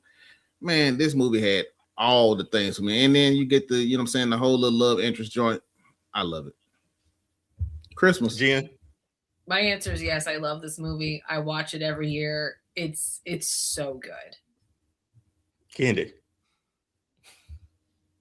I've never watched it, bro. Oh my god! I watched the film? Go ahead. As much as I love Will Ferrell, he just annoyed the shit out of me when the promos came out. I'm like, why the fuck is this man acting? I mean, I get it, but it's like, nah, dog. I'm good. I watched for the first time 3 years ago. Did not enjoy it. I'm like, why is he just? Yeah, it would. Talladega Nights. I put that on instead. Because this was just a lot of another time. Even though that's a tie. You're an angry elf. Come here. Come here. It's just too Will Ferrell. Too much. I love the snowball scene. That was. I love this movie. He's just too much. But we get like a young Zoe Deschanel in that movie too. We do. Die Hard 2. Wait, no, sorry. I jumped one. The Christmas Chronicles. Doc, I think you picked that one. That was on Netflix. They got a part 2 out as well. That's Kurt Russell as Santa Claus, bro. Which is kind of dope. It worked. I love that. And he's singing. Jailhouse Rock in the Jailhouse. That's enough said. Which is a nod to the Elvis movie he did. Mm-hmm. Kurt Russell as Ego as Santa Claus. I love that too. I'm just saying, he was Ego, bro, as Santa, bro. I've never watched it, so I'm gonna have to say nah. I've never seen it. Okay, this one might be advanced. I like this movie a lot. I didn't enjoy the sequel, but that first one, love the first one. So Christmas Chronicles make the list. 1, 2, 3, 4, 5. That's 6. We got 4 left with like a gang of movies left, man. And I kind of wanted to run. Well, I already ran down through them. So, Die Hard 2, not Die Hard 1, but Die Hard 2 with John Amos in it. Who picked that one? Kenny, did you pick that one? No. I didn't do part 2. It was Die Hard 2. Jen, did you pick Die Hard 2? No, that wasn't me. Somebody picked Die Hard 2. It's somebody. Well, I just said Die Hard, the original. That's the only one that I like. Okay, I had Die Hard 2 on my list. Maybe it's a typo. Wait, you did? Mm-hmm. All right, that's a dope for me. Because I love it, and it's a Christmas movie. It has John Amos in it. It's not as good as the first one. The first one, all you need is the first one, bro. I love Die Hard 2, bro. I I love the first 3. I ain't gonna lie to you. All first 3, I love those. But if you had to watch one during Christmas, which one you watch? It's the first one. You already know I'm watching the first one. Moving on. Next one is Boomerang. Kenda, you pick this one. I need to understand.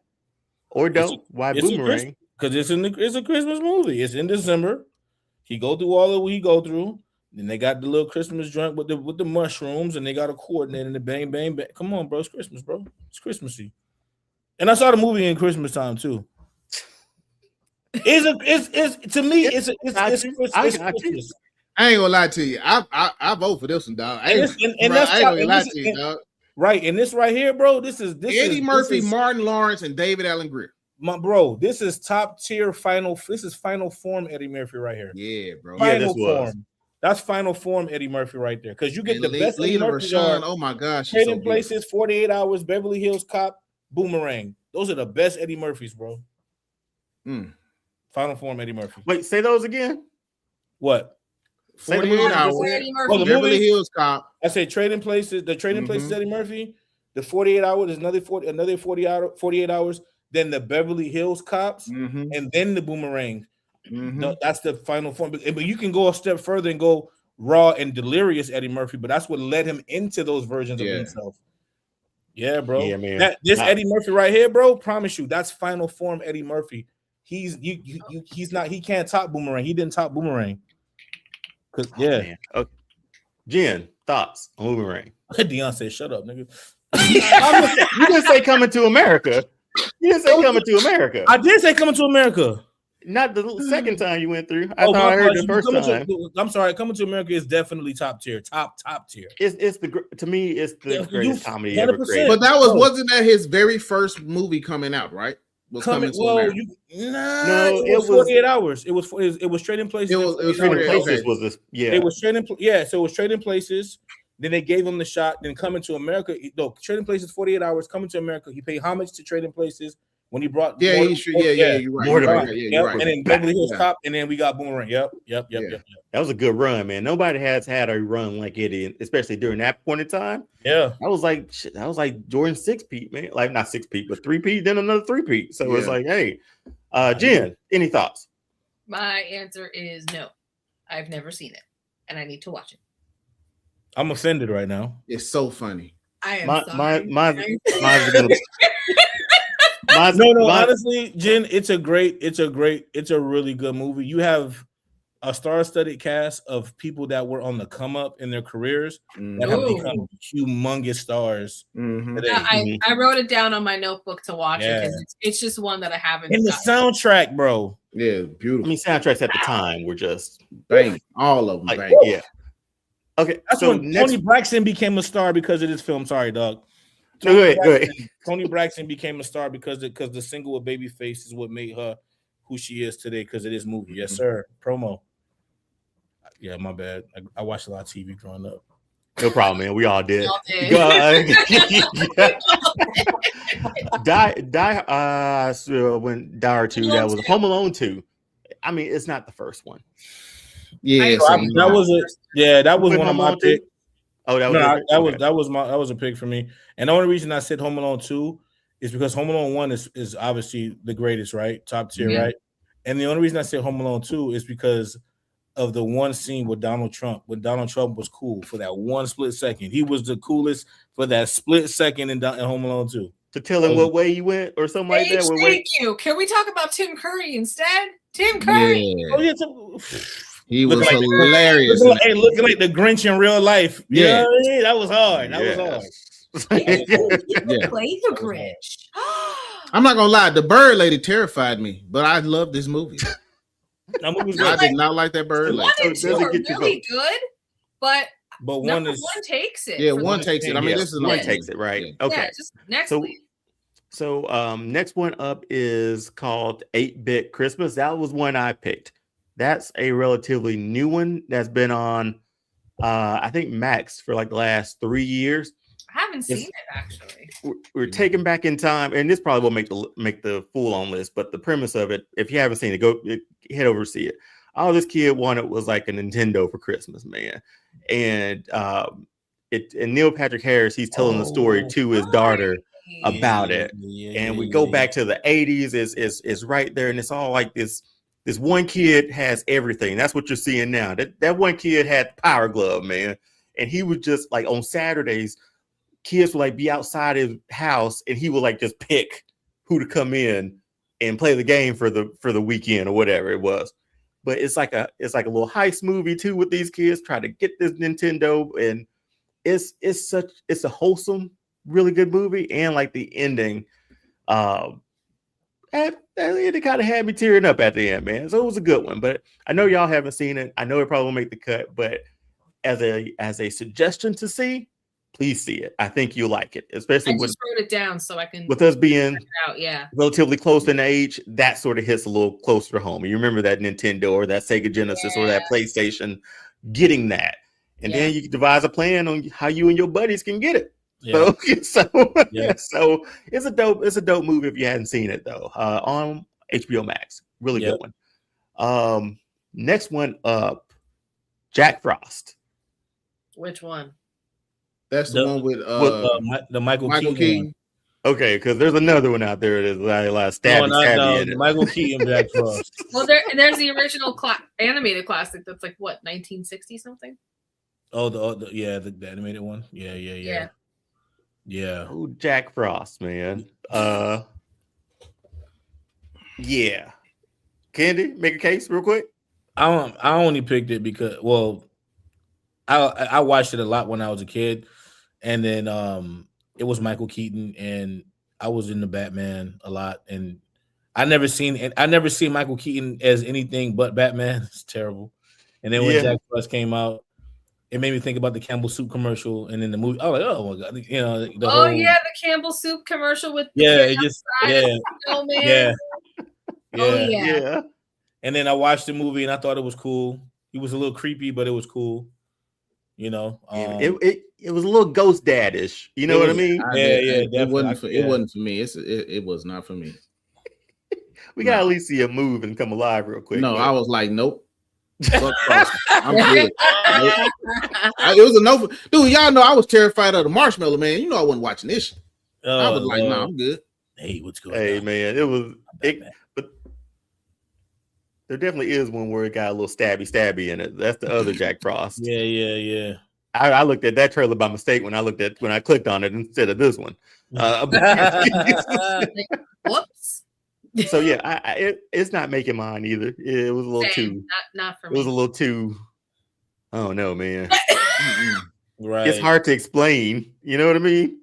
Yeah. No, it's like Frosty, but you're my dad, and his dad died, right? Yeah. Right. And we got reincarnated as a snowman. That's man. And he's only around until the sun. Never mind. Move until the sun comes out. Elisa, the castles. Okay, Candy, this is you again. Waiting to exhale. Explain that one to me. I don't know where that one came from, bro. I don't know either. I think I was just trying to get a filler. I just couldn't. I ran out of shit to think of. I was just like, it's a phenomenal movie. It is an absolutely phenomenal movie. My lady's mom's in that film. Believe it or not, it's crazy, right? Really? Which one? Yeah. Is Loretta Devine her mama? Nah. Oh damn. Nah. All-State man. And there she go again. Leela Rashawn was the most beautiful woman in the boy. She was the one in the 90s, dog. Lord Jesus. I'm mad that I don't know Allstate man. Well, this cast was phenomenal, but I don't remember what's it. Haskins. What's his real name? Who? The Allstate man. That's his name. Allstate man. I feel bad because I don't know his name. No, don't do that. What you mean? That's his name. Look at Gregory. Gregory Hines. Gregory Hines. What? Yeah. That's what I'm talking about. That's my cousin. Christmas, for good movie, absolutely. Dennis Haysbert is his name. Yeah. Dennis Allstate man Haysbert. Hey man, that man was saying you in good hands for like 15 years, man. He was on every Sunday for football, man. No, when you have a voice like that, you land that role. Wesley, boy, I need to go back and rewatch this because I don't remember. Look at Blade in Storm. Yeah, I don't remember. I don't remember this as well as I thought I did. I just remember the blowing up car, and that's about it. They look young as hell. What's up, Will? Ah, shoot! I was supposed to be done at 11. Oh, snap! It's just so fast, my bad, man. Let's see. Hey, you know what, Sage? You right. I did watch it at Christmas too. Believe it or not. Yep. I sure did. And there you go. Yeah. It's a goddamn Christmas movie, sir. It was snow Muppet Christmas Carol. What's up, honey? That was my honey Will. We're trying to chop down this tree, man. The Muppet Christmas Carol. I picked that one. I think that's like one of the best versions of it. I love the Muppets, so that's why that made my list. I watch them during Christmas too. Thanks, Will. You know what, bro? Also, that wonderful message made my eyes swell, bro. Thanks a lot. You sent me this. When's your birthday, man? It yesterday. was yesterday. It was yesterday. Oh, happy birthday! Happy belated birthday, man. It's all good. It's all good. It's all right. Okay, what about that? We have to go. Any votes for a Muppets Christmas Carol? No, it's a no for me. It's no for me, dog. It's no for me, man. dog. Y'all done Kermit. Okay. Not for me. Boy, that new Kermit voice is that guy is. We'll talk about it later. Go. All right. Thank you, Jen. The Nutcracker. Jen, I think you picked that one. Yep. I haven't seen it. Yeah, it again, ballet background. I watch it every year. Macaulay Culkin is in it. It's George Balanchine's rendition of the Nutcracker. It's phenomenal. I love it. It's probably not going to make it, but there you go. It's a no. I haven't. Candy. It's a no for me, dog. All right, next one up. Batman Returns. This was my pick. It's in the rotation when it gets to the holiday season. Yep. Takes place during Christmas. We're trying to light a tree. Yeah, right. A woman just so happens to fall in that box that lights up the tree, and bats come out. Merry Christmas, y'all! Happy holidays. Yeah. Doc, what do you think? Yeah, I love Batman, but this is a no for me. Who are you? I'm Doc. Like what kind of like? Boy, you were. I chose. It didn't make the list for me, dog. Why? Because first of all, I don't want my Christmas movie dark. That's why I don't make a no for me. It's a no for me. So I love Batman, but it ain't on my Christmas rotation. I'm not watching this. You are the hardest softy I know, bro. Like, hey, but y'all stop putting my business in the street. Thank you. Wow. Stop putting my business in the street. Yo, doggy, hey, doggy punishes kid. You will not. Man, that's Candy. I'm saying yes for you, right? Oh yes, bro. Yes, sir. Yes, sir. It's a yes. Jen, put this over the top. Man. You can't Jen, put this over. Jen, put this over the top. Jen says it's a no for her. Jen gonna say no, bro. I'm telling you, she's doing this on purpose. She trolling, bro. I'm not trolling. You are trolling right now. To be honest, y'all killing me, man. Y'all killing me. No, let me change my answer. Let me say no, Jen. No. Oh, then she'll say yes. Yeah, you know what I'm saying? Like, I'm just trolling, bro. Okay, so that's a tie. The Santa Claus, the movie, 1985. I don't have my glasses on. I didn't choose that one, Jen. I think you may have. Which one? That's mine. The Santa Claus movie. Yeah, Santa Claus the movie, 1985. John Lithgow is in it. It's my favorite Santa Claus movie. I grew up with it. Basically, Santa Claus. You get a little story of how Santa Claus becomes Santa Claus with the elves, how he's chosen. And then it's Santa Claus against toy making companies and getting children to believe in Santa Claus and Christmas and the magic of Christmas. It's actually very, very good for 1985, but it's probably not going to make it. Yeah, I'm gonna give it a not making it 2. Okay. No, from you. I've never seen it. Sorry, I haven't either. Okay. Gremlins. Will said about the Batman Return. You said it's not even a dark movie. It's just at night. It's just at night. There's not a shot during the day in that movie. I don't think. This is true. It's all shot at night. Not a dark movie. We got the Dog is just. Come on, Dog. The movie was dark, bro. Dog, I think Dog is a monster for his response because it's like, oh, I didn't wrap my gift for my friend, and Doc, you will not disrespect Christmas. Like you, that's you know what I'm saying. That's you, bro. Like,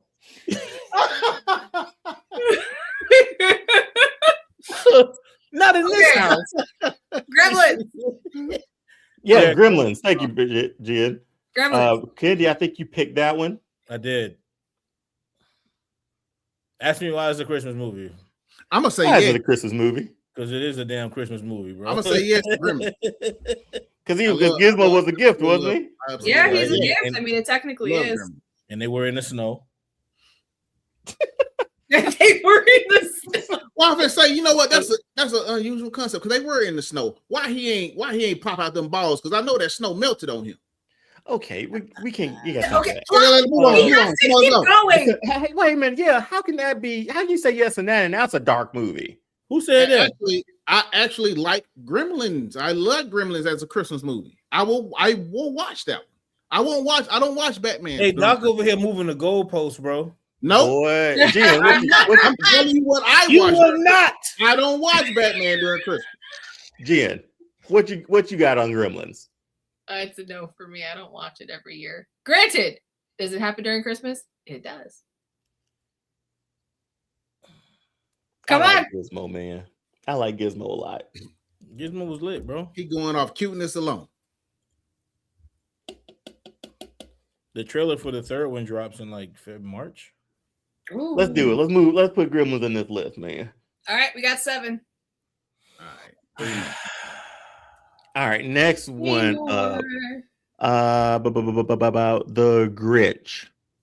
If we already have a Grinch, do we need to vote on the Grinch? Well, I'm gonna say no. I'm gonna just say no because I have never seen that one either. That's the classic one, right? The Jim Carrey no, the classic one is at the bottom. I think this one was supposed to be the Jim Carrey one. I picked that one. I feel like that's a superior Grinch movie on this list, but that's just me. Well, if we already have a Grinch, we should just move on. Keep it fair. All right, it's not. Well, the best one's not on the list, but okay. Moving on. The other one. Then I don't need to see another one. Jim Carrey. You saw what Jim Carrey did with his face. I did, but you can still watch it. He looked just like that cartoon drawing of the Grinch. I'm gonna watch 8-Bit Christmas. You can watch the other one, but let's go. The Nativity Story. 2000. The Nativity Story. Jen, you picked that one. I did. To me, out of all the Nativity stories I have ever seen, this is the best one. Oscar Isaac is in it as Joseph. I really liked how they really incorporated a lot more of culture in this as far as to make it as more relatable to the people as possible, but it's probably not going to make it. So that's it. Doc, I like the Nativity Story. Oh, you've seen it? Mm-hmm. Are you voting for it though? Yeah, I vote for the Nativity Story. Okay. Nope, I don't know what it is, so not sure. I've never seen it. All right, Santa Claus. The Santa Claus. That was mine. That was the one with Tim Allen. Santa falls off a roof. Yeah. I mean, if I just started with that should be enough to get it on the list, man. It was a funny movie. That movie was funny. Santa falls off the roof and like, hey, this is your job now for the rest of your life. Hey, technically, Tim Allen is the first Dr. Robotnik, bro. From Slim to Fat. Oh, what I did? Let me see what you did right there. Hey, look at that. Boom, boom. Yeah.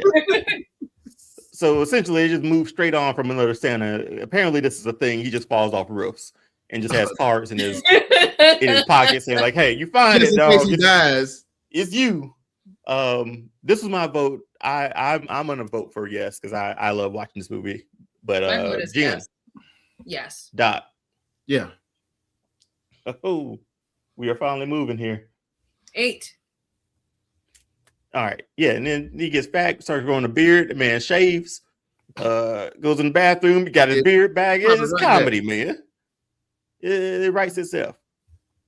Next one, Friday After Next. I don't remember who. Oh, Doc, you picked that one. Okay, that makes sense. Christmas movie, baby.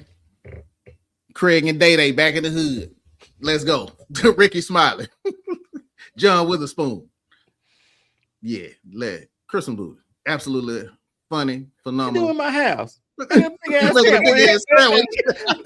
Make a big ass sandwich and shit. Miss Pearly, absolutely hilarious. I heard they call you Sweet Dick Willie. Okay, I wasn't gonna vote for this one, but I am. I'm saying yes to this one. I'm saying yes to it too. It's the greatest, one of the greatest Fridays films. Holy moly, donut shop. The freaks come out at night. What? The freaks come out at night. Yeah. Jen, I think in advance, Jen, for Friday After Next made the cut. Yeah, it's a no for me, dog. So that's 9 now. So we're searching for one more. One more. Let's see what we got here. Yeah. Miracle on 34th Street, the 1947 version. Good movie. Absolutely not. Oh, sorry. Good movie. Yeah, I prefer this one over the remake that came out. You have Natalie Wood. I believe that was Natalie Wood's first movie. And I love that you have the actual owners of Macy's and the competing store within the film. They got the store owners to come in and to be a part of the film, which I think is really dope that you get to see the OGs in this film. Great story. I think it's better than the remake, and I love Natalie Wood. Yeah, I think it's 3. Yeah, I think I've seen them all. Yeah, for this one. I mean, I'll still watch it. Tell Sage to log off right now. It was black. It was black, white, no black. Log off, bro. Next one, Beverly Hills Cop. Candy, you picked that one as well. Was that another one that you watched? First of all, the way your voice cracked, and then you looked at me like you were disappointed. Let me tell you something, black man. Let me. Was that another one you just watched during Christmas? Yeah. Yeah. Listen, that is top tier. That movie is fire, bro. It's a great movie. It's 100% a great movie. This movie is. That movie's fire, bro. That's a great film, dog. And what I love about the movie, there's an Easter egg in that movie. Hey, there's an Easter egg in Beverly Hills Cop that no one really talks about. So when he goes into what's his name, Rosewood's apartment, and then he goes into the bedroom, and then there's the Cobra poster, and he looks at the poster. And that's the joke because Cobra is technically the original Beverly Hills Cop script. Oh, really? Yeah, because Sylvester Stallone. Yeah, so Sylvester about this Stallone, before. Yeah, Doc, you don't remember this? Yeah, he was supposed to play Axel Foley, but it was like, nah, we got enough white dudes with muscles in action films, bro. They wanted to get a comedian, and they got Eddie Murphy, and then boom, and then Bridget Nielsen was in Cobra, married to Sly. Yeah, and hence why she was in the second film. Gotcha. Yeah, bro. Mm-hmm. But it was like a little Easter egg. Nah, it was pretty dope. That was back before people knew what Easter eggs were. But I did. I picked that film because it's something I watch Christmas time. I really do. I love that film. All right, 1, 2, 3. And I wanted to be different. I'm not a follower. Oh, we had it Gremlins too, didn't we? Yeah. Part 2? No. Oh. Okay, so we're still searching for number 1. I know we got. I'm just gonna read the rest of them out. Home Alone. That was a typo. It's already on there. Polar Express. No. A Christmas Story. Dr. Seuss. We already got a Grinch. Jingle Jangle. Doc, that was yours. That was from Netflix. Forrest Whitaker. Felicia Rashad. Awesome movie. And my apologies, I had Muppet Christmas Carol on there twice as well. I'm going to make a play to put Batman Returns on the list to make that to get that over the hump. 1, 2, 3, 4, 5, 6, 7, 8, 9. Yeah, Christmas Chronicles. That I had that one. Nope. Okay.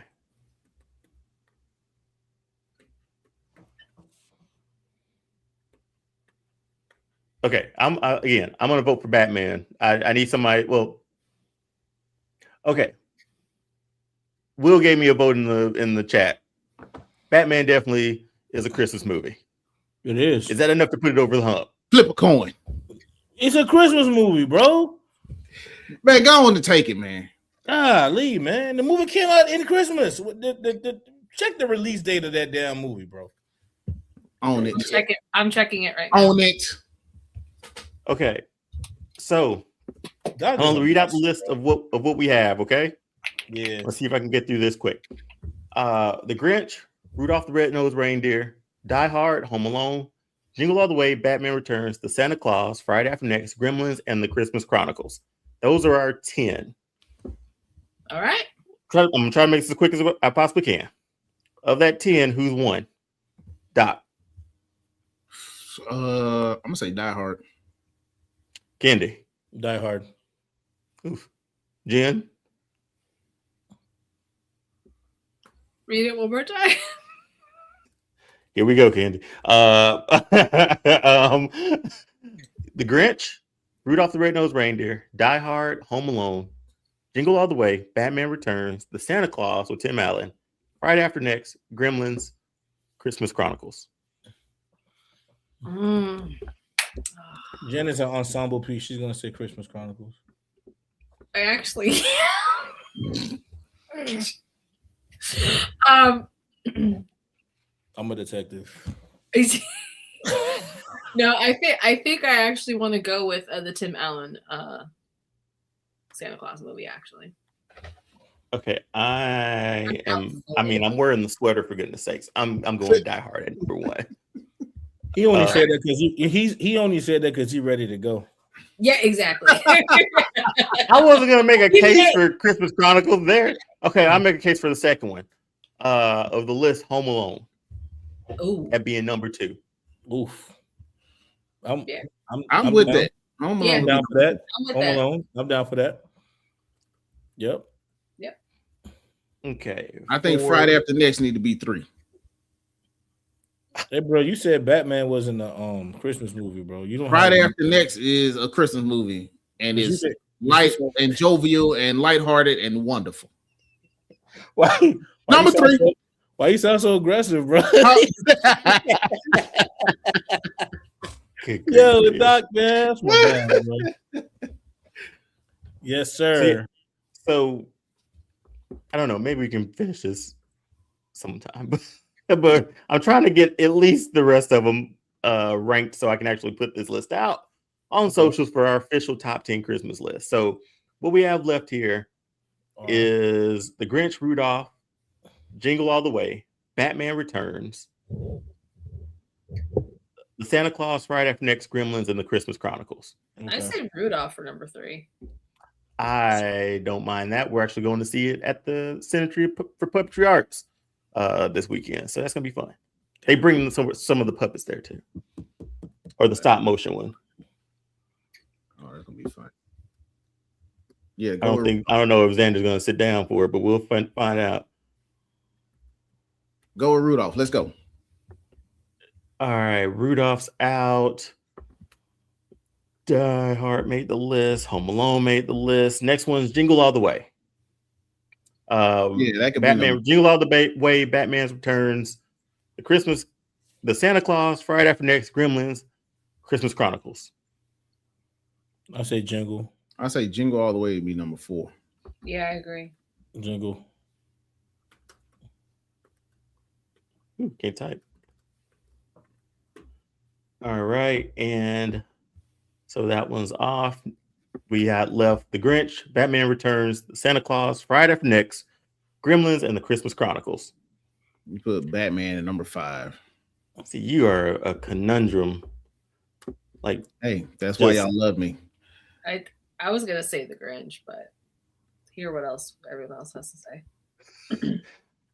I'm for any list that puts Batman in the top 5. Batman. Like Batman top 5. All right, cool. It's a good list.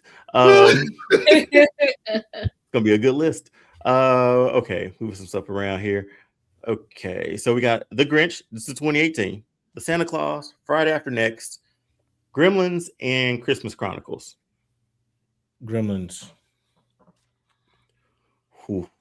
I was gonna say Friday After Next, number 6. I was gonna say Tim Allen. I was gonna say Tim Allen, Santa Claus. I'm going with Jen on this one too. Again, it was one I picked, so I gotta have it. I feel like I gotta have it high. I gotta rep it, you know. So, boy, tabs are killing me. How about we do the Grinch next? Vote on the Grinch to be number 7. Mm-hmm. Yeah, I go with the Grinch. Over Friday After Next for you? I go with the Grinch at number 7. I was gonna be my number 7 anyway. Candy? Fuck. Sure. Because what do we have now? We got Die Hard at 1, Home Alone at 2, Rudolph the Red-Nosed Reindeer at 3, Jingle All the Way at 4, Batman Returns at 5, The Santa Claus at 6, and The Grinch is left, Friday After Next is left, Gremlins is left, and Christmas Chronicles is left. Gotcha. Yeah, man. So yeah, go for it. Grinch, I guess. And yeah. Okay. Again, it's not Jim Carrey, but hey. Let it I've go.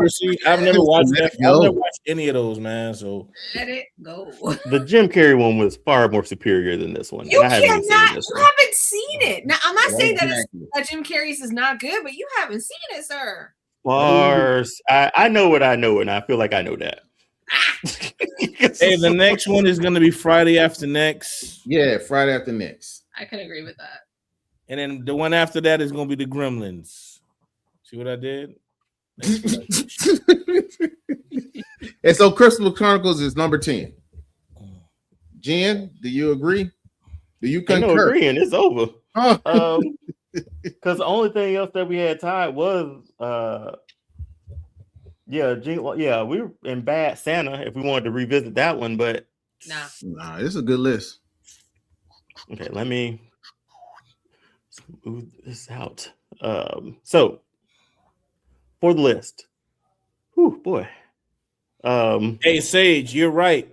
The real villain in Home Alone was the McAllister family. As a matter of fact, white collar crimes. Where the fuck to get all that money from? I'm just saying.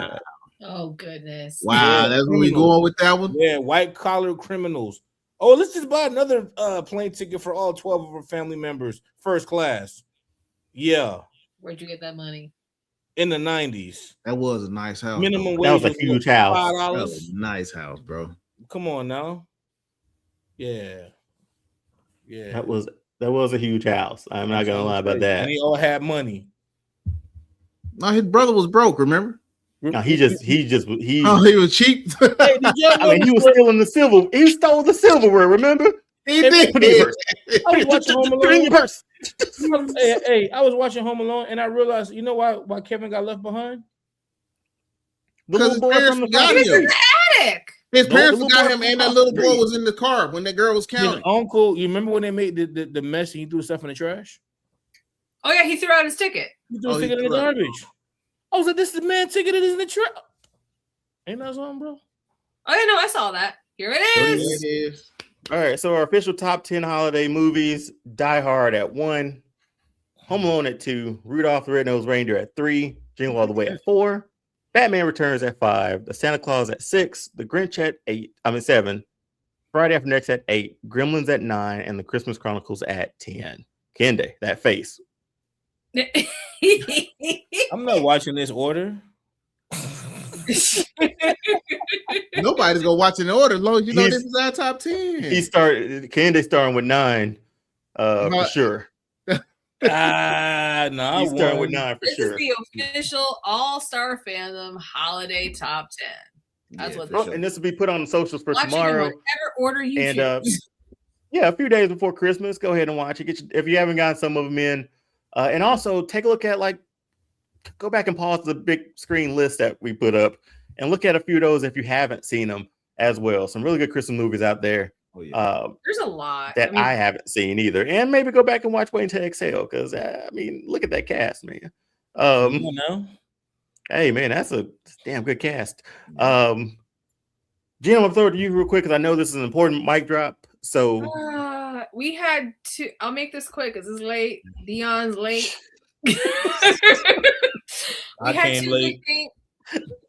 We had two big things happen in our film community. The first thing is we had the unfortunate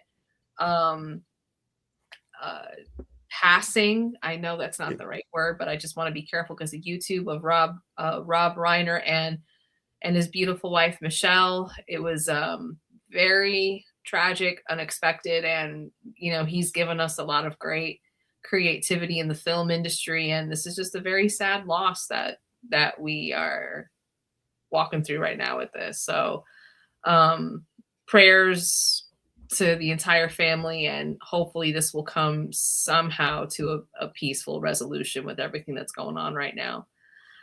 And to end on a happy note, we have the official 100th birthday. The man made it to 100, Mr. Dick Van Dyke, where he had a recent interview. He goes, it would be funny if I did die at 99, just before my birthday. And he did it.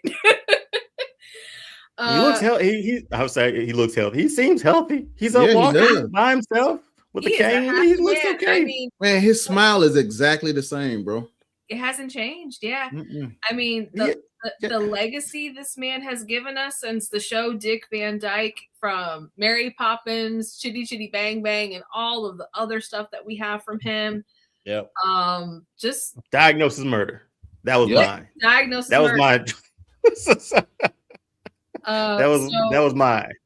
What a privilege we get to celebrate this man's 100th birthday, and he's still kicking. So happy birthday, Dick. Thank you so much for everything. For sure. And that was a jam-packed in this Christmas special for holiday movies. We went through a lot of stuff with Street Fighter and all that stuff, so go back and take a look at that. Also, we're here every Wednesday. Won't be here next Wednesday. We're going to be enjoying the holidays, which I hope you are with your families. We'll be back that following week, but we might drop a little bit something for you next week too, just to get you over, tide you over. Kendi, can't thank you enough, man, for dropping by again. Thank you so much for coming. Anytime, y'all. Thanks for having me. This is always fun. It's always good to talk shop with the homies. You know what I'm saying? Oh, for sure. And it's so dope to have a bunch of like-minded people that come from the same place I come from that know stuff. Hey, boy, still haven't stopped thinking about that Mighty Ducks live action. But bro, put that mask on. That if mask. We get some money, bro. Hey, listen. If we get some money, right, we can go ahead and write it and we pitch it. I make some phone calls, bro. Oh yeah, dude. I can make some phone calls. Hey, you need to talk Will into writing it. Talk Will into writing it. Yeah, I had that Wild Wing toy, man. Hey, William, good friend William, would you like to write a script for? Yeah, please. In a few minutes. But please talk him into writing it. So we'll be back. Enjoy the holidays. Again, I'm Dion, Doc, Jen, Kahinde. Again, thanks for coming through. We'll bring you back. You made up for the turtle stuff, all right? For Ninja Turtle stuff. So we're good. I'm not letting that go anytime soon. But until next time, we're out of here. Peace. Rap.